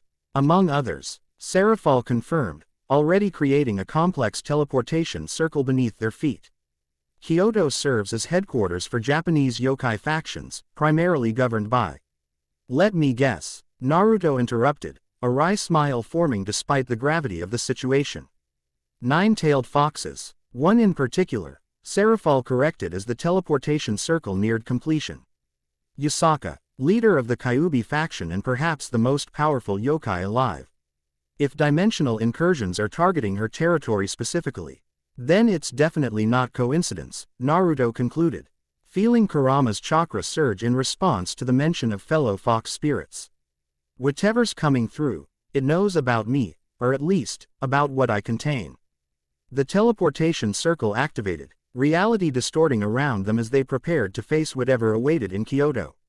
As the underworld dissolved from view, Naruto caught one last glimpse of Serafall's expression, not the calculated political mask or the childish magical girl persona, but something more authentic, a warrior facing battle with determined focus. In that moment, he recognized something familiar: the supernatural trappings and political machinations, a kindred spirit who, like himself, had fought and sacrificed for their beliefs. Whatever else might come of their alliance, that recognition formed a foundation stronger than political calculation or prophetic speculation. Then reality shifted completely, transporting them from the artificial twilight of the underworld to the chaos of a battlefield where the fate of another faction, and perhaps another potential ally, hung in the balance. Chapter 2 End. Chapter 3. Kitsune Recognition. Kyoto burned, not with ordinary fire, but with flames that bent reality around them, sickly green and midnight blue, consuming not just matter but the very fabric of existence. Historic temples and modern buildings alike melted into surreal sculpture, as temporal distortions rippled outward from a massive tear in the sky above Fushimi Inari Shrine. Naruto and Serafall materialized at the edge of the conflict zone, the teleportation circle dispersing beneath their feet as they took in the devastation. Screams echoed through streets littered with debris, civilians, both human and yokai whose disguises had faltered in panic, fleeing from shadow. Why entities that seemed to phase in and out of solid form? Dimensional parasites, Serafall identified, her playful demeanor completely replaced by battlefield command presence. They feed on reality distortion. The breach is their entry point, but they'll spread unless contained. Naruto assessed the tactical situation with practiced efficiency, old shinobi instincts rising to the surface. "Those shadow things are just symptoms. We need to locate the source and seal the breach." "Agreed." Serafall raised her hand, complex magic circles forming at her fingertips as she established communication with multiple factions simultaneously. Yokai defense forces are concentrated at Fushimi Inari. That's likely our ground zero. Without waiting for further discussion, Naruto channeled chakra to his feet and leapt onto a partially collapsed building, gaining elevation for better reconnaissance. The sensation was different from his old chakra control. Kurama's energy responded more eagerly. The spirit of vengeance added a weight of purpose that made each movement feel significant beyond mere physical action. From his vantage point, he spotted a concentration of power at the shrine's seat. Complex, multicolored energy discharges indicating intensive magical combat. At the center of the maelstrom, a figure radiated golden power in 9 distinct streams, holding back a tide of darkness that poured from the dimensional tier. A true kitsune, Kurama observed within Naruto's mind, a note of recognition in his usually gruff voice. And powerful, her chakra signature reminds me of Matabi, but with something distinctly earthier. Naruto leapt from rooftop to rooftop, covering ground with supernatural speed as Serafall kept pace using flight magic. As they approached the shrine complex, the nature of the battle became clearer, yokai defenders of various species forming a perimeter around their leader, who single-handedly maintained a barrier against the encroaching dimensional entities. "That's Yasaka," Serafall confirmed, gesturing toward the radiant figure, leader of the Kyuubi faction and Kyoto's protector. "If she falls, the entire region could be lost." The Yokai leader stood atop the shrine's main hall, her human form partially transformed under the strain of combat. Golden fox ears rose from her long blonde hair, 9 tails of spiritual energy flowing behind her like battle standards.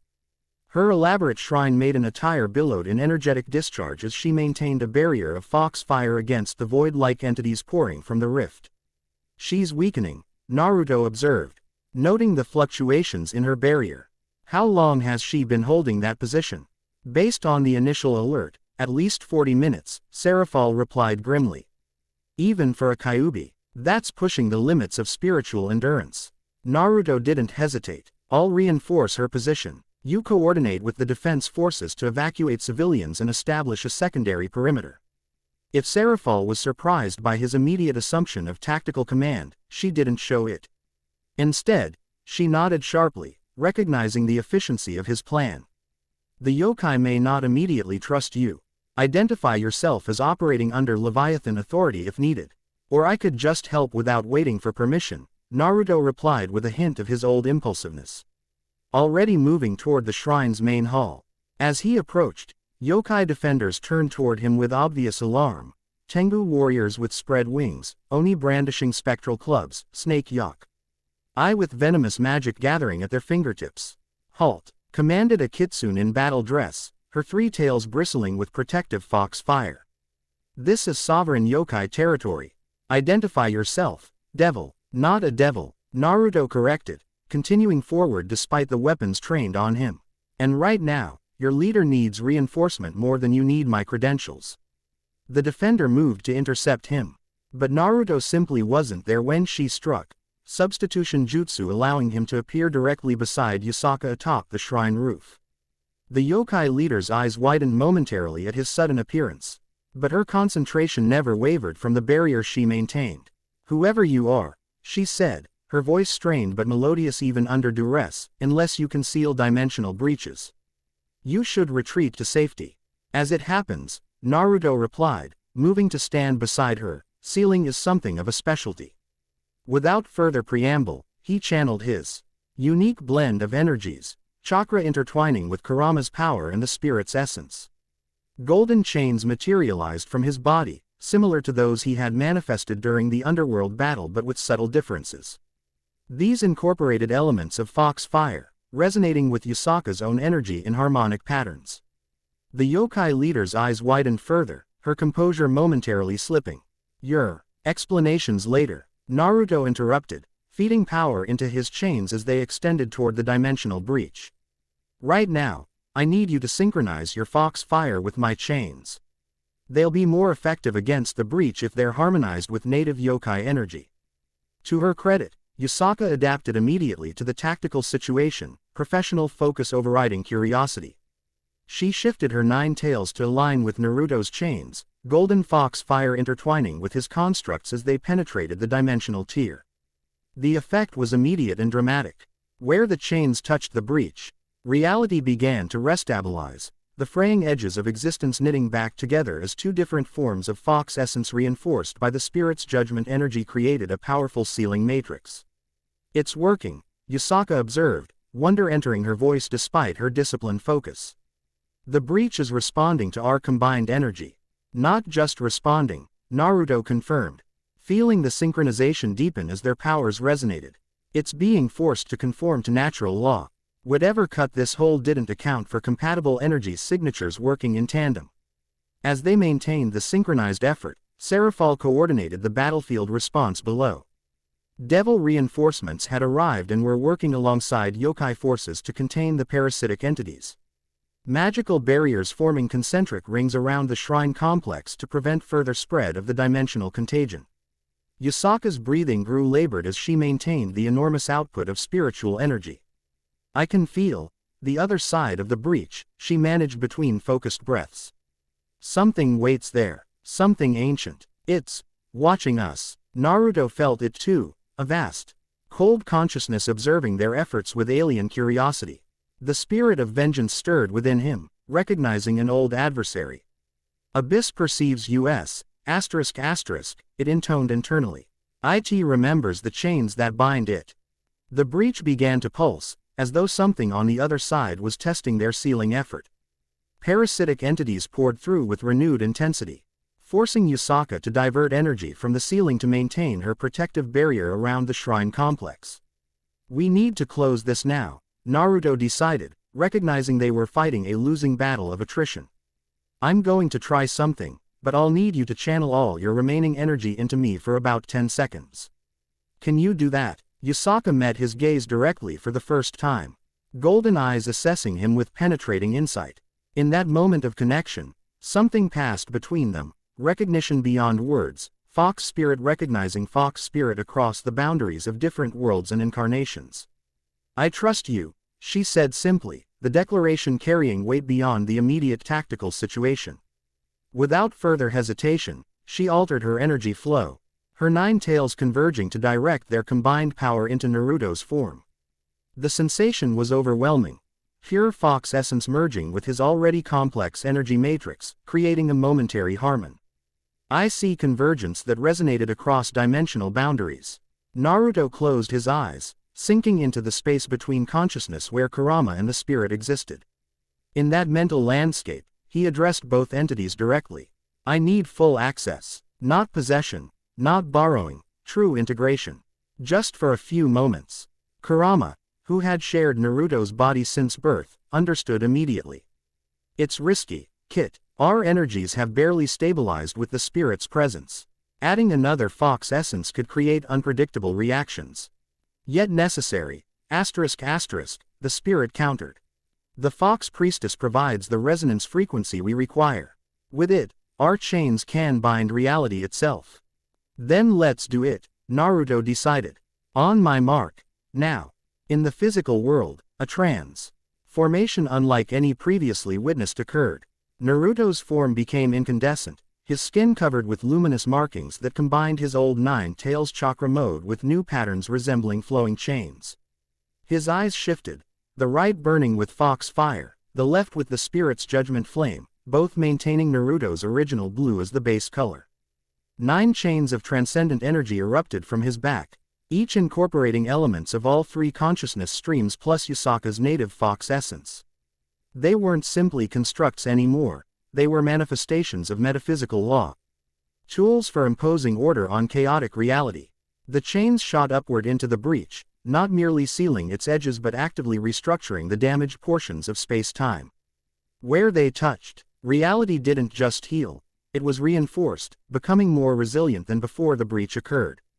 From the other side of the dimensional tear, the watching consciousness, Abyss, reacted with sudden alarm.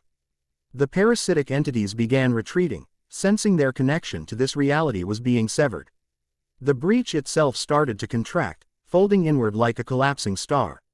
With a final surge of combined power, Naruto pulled the chains sharply, drawing the edges of reality together until they fused seamlessly. The breach closed with a thunderous implosion, releasing a shockwave of purified energy that washed over Kyoto like cleansing rain, extinguishing dimensional fires and dissolving remaining parasites. As the combined power expenditure took its toll, Naruto felt his consciousness wavering. Beside him, Yasaka swayed dangerously, her tails dissolving back to spectral energy as her reserves neared depletion. Acting on instinct, He caught her before she could fall, upwarding her weight as they both sank to their knees atop the shrine roof. That was, she began, her voice barely above a whisper. Intense, Naruto finished, his own energy levels dangerously low despite his legendary stamina. But effective. A small, exhausted smile curved Yusaka's lips. Effective is an understatement. You just rewrote fundamental laws of space-time for a 3-kilometer radius. Her golden eyes studied him with renewed intensity. Who are you, really?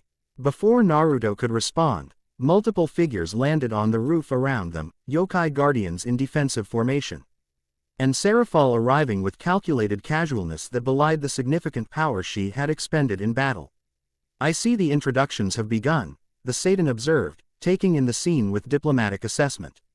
Lady Yusaka, may I formally present Naruto Uzumaki, dimensional traveler, nine-tailed vessel, and provisional ally of the 4 Satan regime. Yusaka straightened as much as her exhaustion allowed, reassuming her leadership mantle despite physical depletion.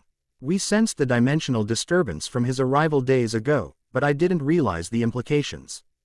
Her gaze returned to Naruto with new understanding. You carry a fox spirit from another world. Kurama, Naruto confirmed. The 9-tailed fox from my dimension. Though he's not the only entity I'm currently hosting. I felt the other presence. Yusaka acknowledged. Something ancient and fiery, yet coldly judgmental. It worked in harmony with fox essence, which should be theoretically impossible. Serafall approached, subtle healing magic flowing from her fingertips to both Yusaka and Naruto. The impossible seems to be Naruto's specialty. Perhaps we should continue this discussion somewhere more comfortable. Your energy reserves need replenishment, and battlefield debriefings are rarely productive. The yokai leader nodded, gesturing to her guards. Prepare the restoration rituals for the shrine complex. Coordinate with the devil forces for perimeter security. Her attention returned to Naruto and Serafall. The Jade Palace remains intact. We can speak there while the city stabilizes.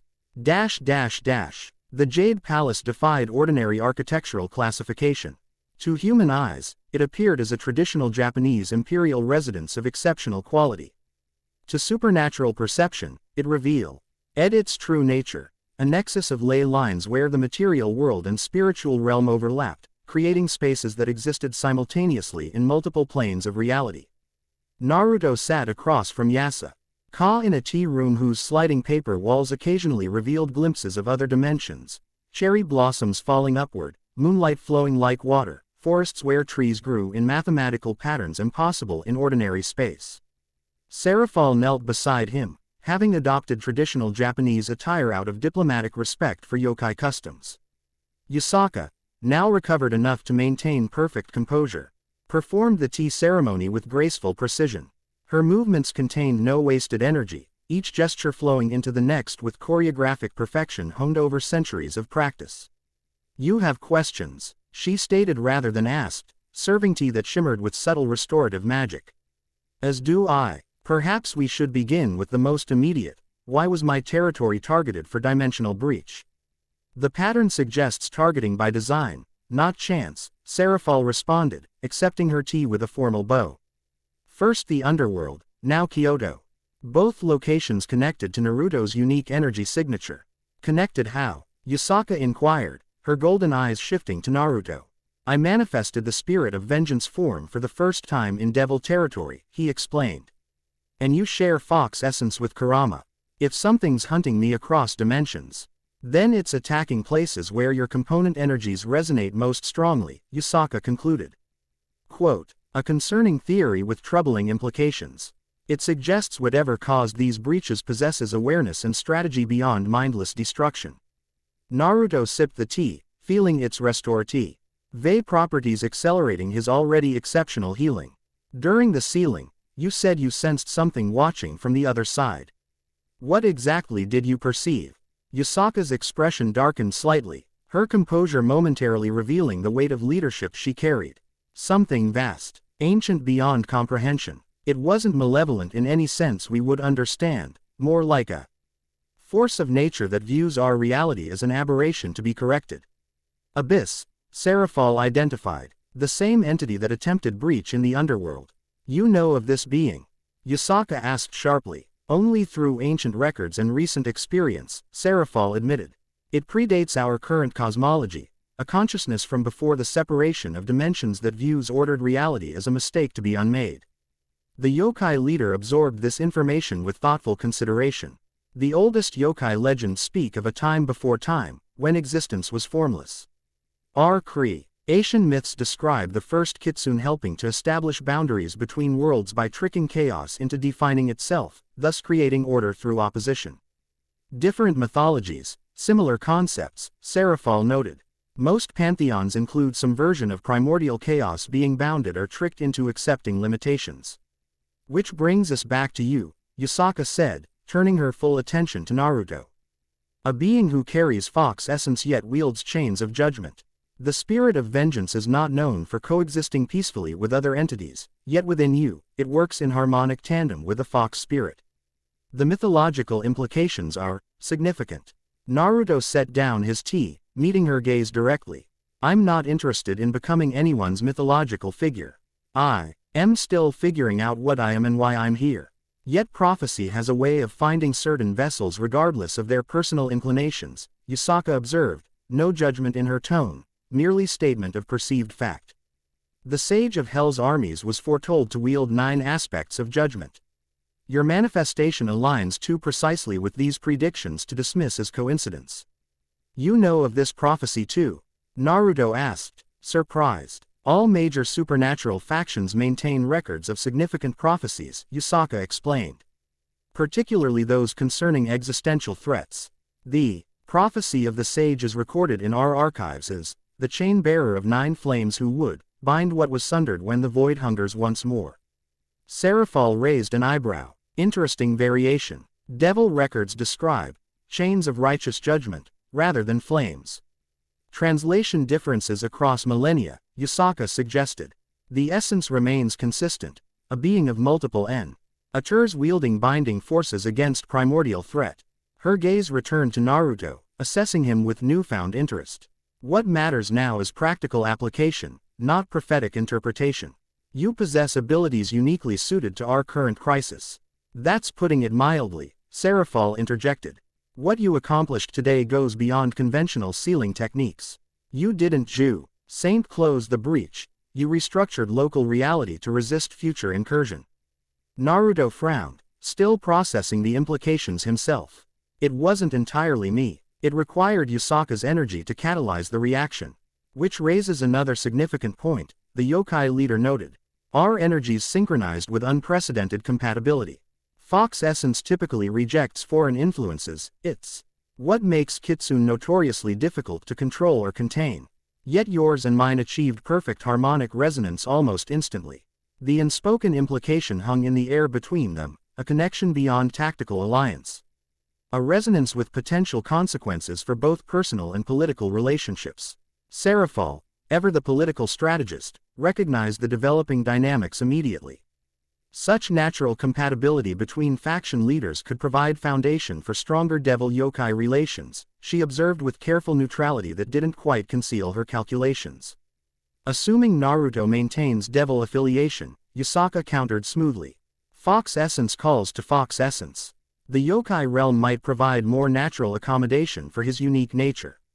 And there it was, the diplomatic positioning Naruto had anticipated from the moment their energies had synchronized. He was becoming a political chess piece whether he wanted that role or not. I'm not pledging exclusive allegiance to any faction, he stated firmly. My priority is understanding these dimensional breaches and stopping whatever's causing them. If that means working with devils, yokai, angels, or anyone else who can help, that's what I'll do. His directness seemed to earn respect from both women, though neither fully abandoned their political positioning. A reasonable stance given your unique circumstances, Yusaka acknowledged. Though practical matters require some form of operational framework, you need secure territory for recovery and training, cultural orientation, and deep protection from factions that might seek to exploit your abilities. Which the Leviathan territory already provides, Serafall noted. And which Kyoto could offer with additional advantages, Yusaka countered. Our spiritual techniques align naturally with Fox essence. Our territory exists at the intersection of material and spiritual realms, ideal for developing abilities that transcend conventional boundaries. And our libraries contain records of Fox manifestation dating back 10,000 years. Naruto raised a hand to halt what was developing into a recruitment competition. I appreciate both offers, but right now, I need information more than territorial affiliation. He turned to Yasaka directly. You mentioned sensing abyss during the breach. What else can you tell me about what you perceived? Any details might help understand what we're facing. The yokai leader considered his question with appropriate gravity. It wasn't merely observing. It was learning, adapting. The parasitic entities weren't random manifestations. They were probes, testing our defenses and gathering information. Information about what specifically? Serafall asked. Tactical assessment replacing political maneuvering. About him, Yasaka replied, nodding toward Naruto. When his chains penetrated the breach, I felt Abyss's attention focus completely. There was recognition and concern. It fears the chains, Kurama observed internally to Naruto. Just as the spirit suggested. Not fear as mortals understand it, ***, the spirit clarified. Recognition of opposition, of binding, of limitation. These internal insights prompted Naruto to ask aloud, does Kyoto have records of how Abyss was originally contained? Not just myths, but practical information about the methods used. Yasaka's eyes narrowed thoughtfully. There are scrolls in the inner sanctuary describing the first binding, when the primordial Kitsune Tamamo no Mae tricked chaos into accepting limitations. They're written in metaphor rather than literal instruction, but perhaps. She paused, reassessing Naruto with newfound speculation. Perhaps someone with both Fox essence and the spirit O.F. vengeance might interpret nuances others have missed. That sounds like an invitation, Serafall observed with diplomatic awareness. It is, Yasaka confirmed directly. Regardless of formal affiliation, Naruto's connection to Fox essence grants him access to certain yokai knowledge by right of spiritual resonance. The scrolls of Tamamo no Mae traditionally reveal different aspects depending on the nature of the viewer. And you think they might show me something useful? Naruto asked. I think they might show you something no one else can see, Yasaka clarified. Something specifically relevant to your unique constitution. Quote, before discussion could continue, their attention was drawn to a disturbance outside the tea room, rapid footsteps approaching, voices raised in uncharacteristic alarm for the normally serene palace. The door slid open to reveal a young female kitsune, perhaps equivalent to a human child of 8 or 9 years. Her golden hair and eyes marked her clear relation to Yasaka, though she possessed only a single tail that bristled with agitation. Mother, she exclaimed, rushing into the room without ceremony. The Southern Shrine District is reporting strange energy signatures. Not like the breach, but, she stopped abruptly, finally noticing the visitors. Her eyes widened dramatically as she stared at Naruto. You have Fox energy, but you're not yokai. What are you? Kuno. Yasaka admonished gently, proper introductions before questions. The young kitsune straightened immediately, composing herself with obvious effort to mimic her mother's dignity. She executed a formal bow. Though her curious gaze never left Naruto. Honored guests, please forgive my intrusion. I am Kuno, daughter of Yasaka and heir to the Kyoto yokai leadership. The formal words contrasted charmingly with her barely contained excitement. Naruto couldn't help but smile, reminded of his own youthful enthusiasm. Nice to meet you, Kuno. I'm Naruto Uzumaki. You didn't answer my question. The young kitsune pressed, earning another gentle look of reproach from her mother. Sorry, but I've never felt energy like his before. It's like Fox fire mixed with human chakra and something burning. Her perceptiveness impressed both adults, Yasaka's expression softening with maternal pride. Your daughter has remarkable spiritual sensitivity, Serafall observed diplomatically. Indeed, Yasaka agreed, though sometimes paired with insufficient patience. This last comment directed toward Kuno with fond exasperation. What were you saying about the Southern Shrine District? Kuno's expression turned serious again. Right. The Guardians reported multiple energy signatures appearing and disappearing. Not like the parasites from the breach, but something else. They said it feels like echoes of people, but not quite right. This description immediately concerned both faction leaders, Yasaka and Serafall exchanging significant glances. Dimensional aftershocks, Serafall suggested grimly. The breach may be sealed, but it left weakened points in the local reality fabric. Or something deliberate, Yusaka countered. Kuno, Gath, the senior guardians and begin strengthening the perimeter wards. No one approaches these anomalies until we've assessed them properly. The young Kitsune nodded seriously, clearly accustomed to emergency protocols despite her age. With another curious glance at Naruto, she departed to execute her mother's instructions. Your daughter seems very capable, Naruto observed once Kuno had left. Necessity has accelerated her training, Yusaka replied with a hint of regret beneath her composed exterior. These dimensional disturbances aren't the first threats Kyoto has faced in recent years. The supernatural world grows increasingly unstable. All the more reason for faction cooperation, Serafall noted, rising gracefully. These anomalies warrant immediate investigation. If they're dimensional echoes, they could provide valuable data about Abyss's incursion methods. Naruto stood as well, his energy substantially recovered thanks to the restorative tea. I should help. If these anomalies are connected to the breach I helped seal, I might be able to sense details others would miss. Yusaka nodded agreement, though concern lingered in her golden eyes. Your assistance would be valuable, but proceed with caution. Dimensional echoes can manifest unpredictable effects, especially around beings with complex energy signatures like yours. She rose in a single fluid movement, her formal robe settling perfectly without adjustment. I must coordinate Kyoto's defensive response. Serafall, your devil forces are welcome to maintain their current security positions if you wish to. Accompany Naruto to the southern district. The diplomatic phrasing didn't quite mask the subtle competition developing between the two powerful women, each maintaining formal alliance while estably shing proximity to the dimensional visitor who had suddenly become central to both their factions' interests. Of course, Serafall replied with equal diplomatic polish. Continued cooperation serves all our interests during this crisis. As they prepared to depart, Yusaka approached Naruto directly, her voice lowered for relative privacy. When this immediate situation stabilizes, the offer to view Tomomo's scrolls remains open. Some knowledge can only pass between those who share Fox essence. The statement carried layered meaning beyond mere information sharing, a recognition of spiritual kinship that transcended faction boundaries, an acknowledgement of connection that existed independent of political alliance. Naruto nodded, recognizing both the practical and symbolic significance of her offer. I'd appreciate that. There's clearly more to these dimensional breaches than anyone fully understands yet. As they departed the Jade Palace, moving toward the reported anomalies, Naruto became increasingly aware of the complex dynamics developing around him.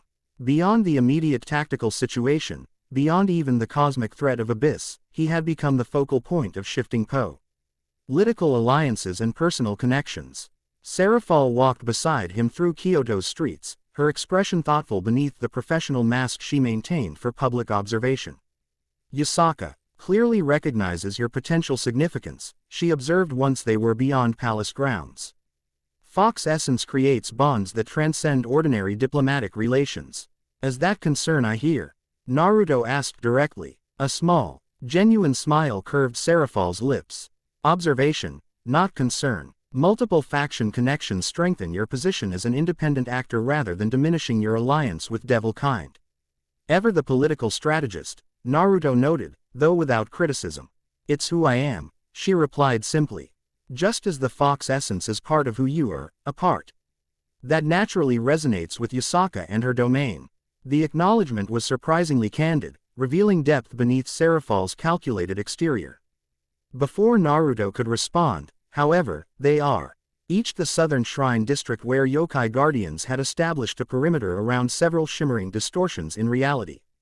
The anomalies resembled heat mirages, wavering pockets where the world seemed slightly out of alignment with itself. Within these distortions, shadowy figures occasionally became visible, not the parasitic entities from the breach, but what appeared to be distorted reflections of actual people. Dimensional echoes confirmed, Serafall assessed, magical sensors forming at her fingertips. Imprints of alternate possibilities bleeding through weakened points in the reality barrier. Naruto approached one of the larger distortions cautiously, his unique senses detecting subtle differences invisible to others. These aren't just random echoes. They're specific. Targeted. As if responding to his proximity, the distortion before him expanded slightly, the shadowy figure within gaining definition. With a shock of recognition, Naruto found himself staring at a distorted version of himself, but not as he currently existed. This echo wore the familiar orange and black uniform of his Konoha days, his headband gleaming in some unseen light. "That's me," he said unnecessarily. "But from my original world." Serafall moved to his side, studying the phenomenon with intense concentration. "Not exactly. Note the subtle differences in chakra pattern and physical detail. This appears to be an alternate version of you, one who never left your original dimension." As they watched, the echo performed what appeared to be battle movements, fighting invisible opponents with taijutsu techniques Naruto recognized from his own training. Yet some movements seemed unfamiliar, as though this version of himself had developed different fighting styles. "Remarkable," Serafall murmured. "The breach must have created connection points to parallel dimensions, not just the void where Abyss resides." Around them, other distortions revealed different echoes, some showing versions of Kyoto where architecture differed significantly, others displaying yokai in various states of activity, still others revealing glimpses of landscapes that couldn't exist in their current reality. One distortion in particular drew Naruto's attention. Larger than the others, its edges more defined, as though the connection it represented was stronger. Within this window between worlds, a scene played out that froze his blood. Konoha in flames, bodies littering the streets, the Hokage mountain partially collapsed. "That's my home," he whispered, approaching the distortion with mounting horror. "My world. Is this what happened after I died?" "Not necessarily. Kurama cautioned internally. "Remember what the devil woman said. These could be alternate possibilities, not your actual timeline." "The veil thins, the spirit added cryptically. Possibilities multiply and converge. What you see may have been, or may never come to pass." Despite these internal warnings, Naruto found himself drawn toward the vision of his destroyed homeland. As he neared the distortion, it responded to his proximity, expanding and clarifying until the scene became horrifyingly detailed, familiar faces among the dead, buildings he knew intimately reduced to rubble. "Naruto, don't approach further," Serafall warned sharply. "These echoes aren't just observations, they're potential connection points. Too close, and they might." Her warning came too late. As Naruto's outstretched hand neared the distortion's edge, it suddenly pulsed with energy. The boundary between realities briefly dissolved, and a figure emerged from the echo into their world, a twisted, corrupted version of Asura, the entity Naruto had sacrificed himself to seal. "Found you," the abomination hissed, its voice distorting reality around it. "Vessel of my imprisonment, did you think death would free you from our contract?" The corrupted Asura lunged forward with impossible speed, its form more conceptual than physical. Before it could reach Naruto, however, 9 chains of golden fire erupted instinctively from his body, forming a protective barrier between himself and the attacker. "You're not real," Naruto stated, recognizing the fundamental wrongness of the entity. "You're an echo, a possibility from a timeline that isn't mine." "All timelines converge in the void," the entity countered, circling the barrier of chains with predatory patience. "Abyss showed me truths beyond your comprehension, little jailer. Your sacrifice was meaningless. I exist in infinite variations across infinite dimensions." Quote, Yokai guardians and devil forces had formed a perimeter around the confrontation, Serafall directing them with silent hand signals to contain rather than engage. This was beyond conventional combat, a metaphysical conflict between dimensional aspects. "If you're from another timeline, then you're not my problem," Naruto replied, chains brightening as he fed them more energy. "Go back to whatever version of my world you emerged from." The corrupted Asura laughed, the sound causing nearby reality to warp uncomfortably. "Oh, but I am very much your problem. The void between worlds thins because of you, Vessel. Your unnatural transition between dimensions created fracture points that Abyss now exploits." This accusation struck deeper than Naruto wanted to admit, the possibility that his very presence in this world was facilitating Abyss's incursion. "It lies, Kurama growled. "We didn't choose this transition." Manipulation through partial truth, The spirit identified. Your arrival was consequence, not cause. Before Naruto could process these insights, the corrupted Asura struck again, not physically, but metaphysically, sending tendrils of void energy through the dimensional echoes surrounding them. Each distortion suddenly expanded, multiple corrupted entities beginning to emerge from different possible realities.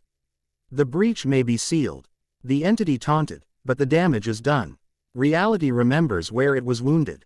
Serafall moved instantly to Naruto's side, ice magic forming complex containment patterns around the expanding distortions. These aren't random manifestations, she observed grimly.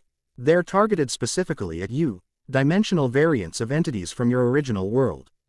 Indeed, Naruto recognized corrupted versions of opponents he had faced in life: Madara, Pain, even twisted reflections of friends like Sasuke and Sakura, all perverted by void energy into servants of Abyss.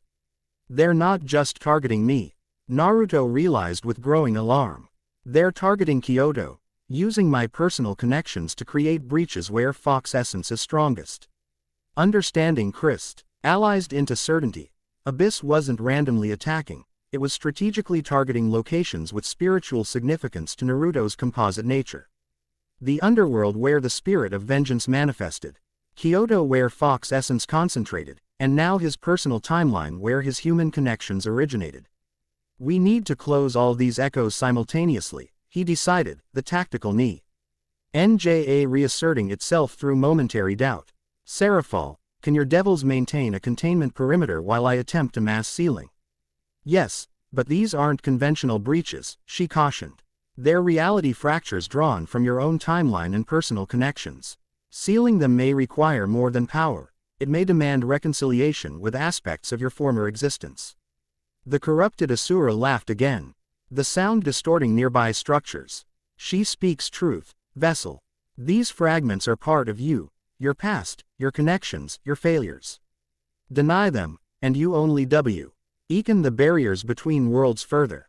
Naruto's chains fluctuated momentarily as doubt crept in. What if his presence really was causing these incursions? What if attempting to seal these echoes only created more damage? A new presence interrupted his spiral of uncertainty. Yusaka appeared beside them in a flash of golden light, 9 tails flaring with protective energy. Don't listen to its deceptions, she commanded, her voice carrying authority beyond her physical presence. Dimensional parasites feed on doubt and discord. They reflect fears rather than truths. Her arrival seemed to disturb the corrupted entities, particularly Asura, whose form became less stable in proximity to concentrated Fox essence. Yusaka noted this reaction with tactical assessment. Interesting, she observed. These echoes destabilize near pure Fox essence. They maintain coherence primarily through connection to your human aspects. This observation provided crucial insight. They're using my human connections, my memories, my bonds from my original world, as anchors, Naruto realized. If I can sever those specific connections while maintaining my core identity. A dangerous proposition, Serafall warned. Severing aspects of your identity could fundamentally alter who and what you are. Not severing my identity, Naruto clarified, understanding forming into resolution. Acknowledging that those connections belong to a life that has ended, while carrying forward their essence into who I am now. It was a subtle but critical distinction, not rejection of his past, but integration and evolution beyond it. Not cutting ties with his former world, but accepting that his journey there had reached its conclusion. Yusaka understood immediately, a spiritual metamorphosis, like a kitsune growing a new tail. You must incorporate your past without being bounded by it. Naruto nodded, then closed his eyes, centering himself in the mental space where Kurama and the spirit coexisted. In that landscape of consciousness, he addressed both entities directly. I need to acknowledge that my life in Konoha ended with my sacrifice. These echoes persist because part of me still clings to that existence. Understandable, Kurama replied, his tone unusually gentle. That world was all you knew until recently. Yet your journey continues beyond it, the spirit added. Acceptance of transition strengthens rather than diminishes. With this internal understanding established, Naruto opened his eyes, facing the corrupted Asura and the other dimensional echoes with new resolve. I am Naruto Uzumaki, he stated, power building within him as he embraced his complex nature. I died protecting my world from destruction. That life ended in fulfillment of purpose, not failure or escape. The chains emanating from his body began to transform, incorporating elements of fox fire from Yusaka's essence and crystalline structure from Serafall's proximity. They were no longer merely implements of binding but conduits of integration, tools for harmonizing conflicting realities rather than merely separating them. These echoes exist because I haven't fully accepted my transition, Naruto continued. The chains extending toward each dimensional distortion simultaneously. I acknowledge my past without being bound by it. I honor my former bonds by creating new ones. I accept that my sacrifice was completion, not interruption. As he spoke these truths, the corrupted entities began to destabilize further, their connections to Naruto's doubts weakening. The dimensional echoes fluctuated, reality reasserting dominance over possibility. Yusaka moved to stand directly behind Naruto, her nine tails aligning with his chains, providing additional fox essence to catalyze the transformation. Serafall positioned herself at his side, her devil magic creating stabilization fields that prevented reality from fracturing further during the process.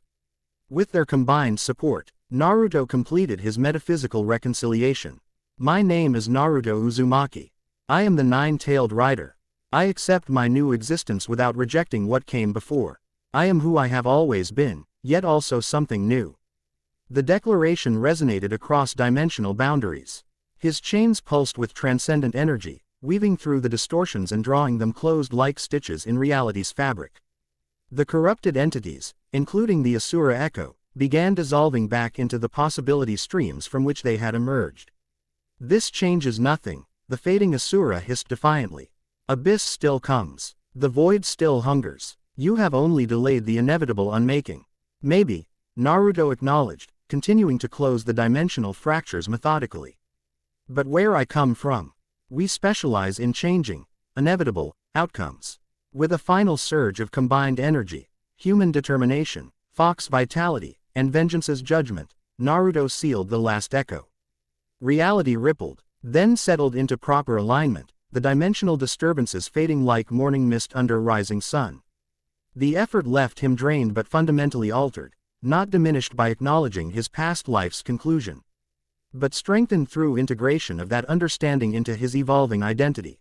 He wasn't just a displaced ninja anymore, nor merely a vessel for supernatural entities. He was becoming something new that incorporated all these aspects into coherent whole. Yusaka studied him with new appreciation, sensing the change in his spiritual composition.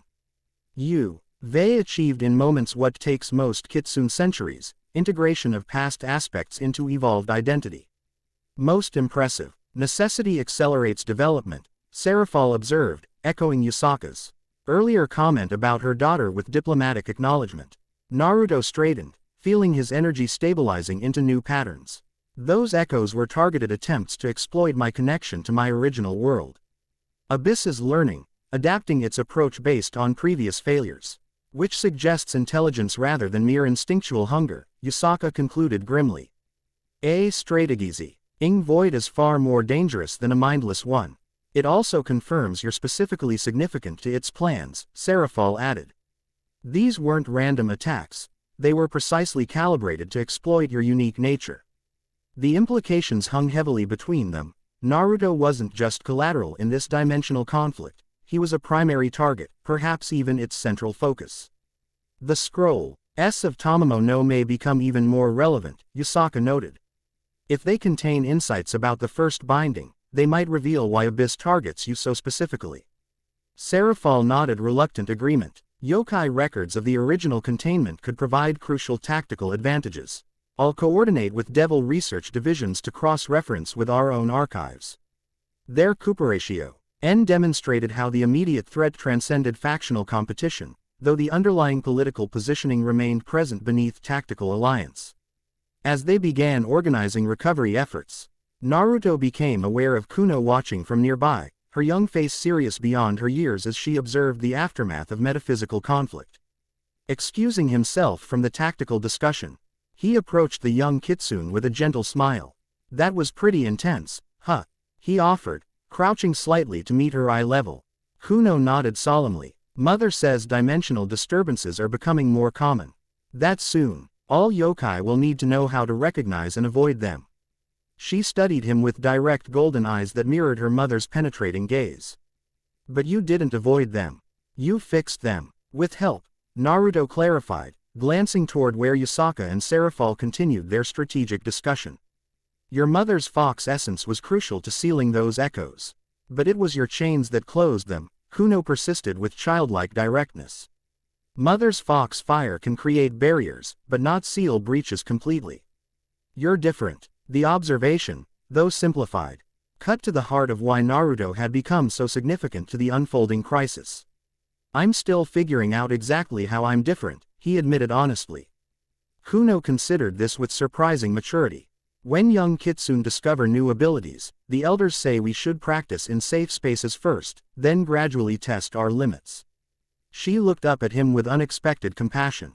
Did you get to practice being what you are now before fighting these threats? The question caught Naruto off guard with its insightful empathy. No, he answered truthfully. I'm learning as I go. Kuno nodded as though this confirmed a suspicion. That's why you should stay in Kyoto for a while. We have training grounds specifically designed for developing fox abilities. And her knows more about fox essence than anyone. The straightforward recruitment attempt from the young kitsune carried a charm the more sophisticated diplomatic overtures had lacked. Naruto couldn't help but smile at her earnest expression. I'm considering it, he told her, not merely to humor a child but because the offer genuinely held merit. Your mother's knowledge could be valuable for understanding these new abilities.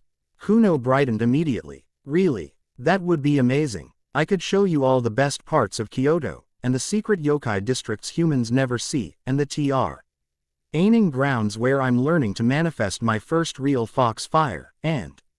Kuno, Yusaka's gentle voice interrupted as she approached. Perhaps our guest might appreciate some rest before committing to such an extensive tour.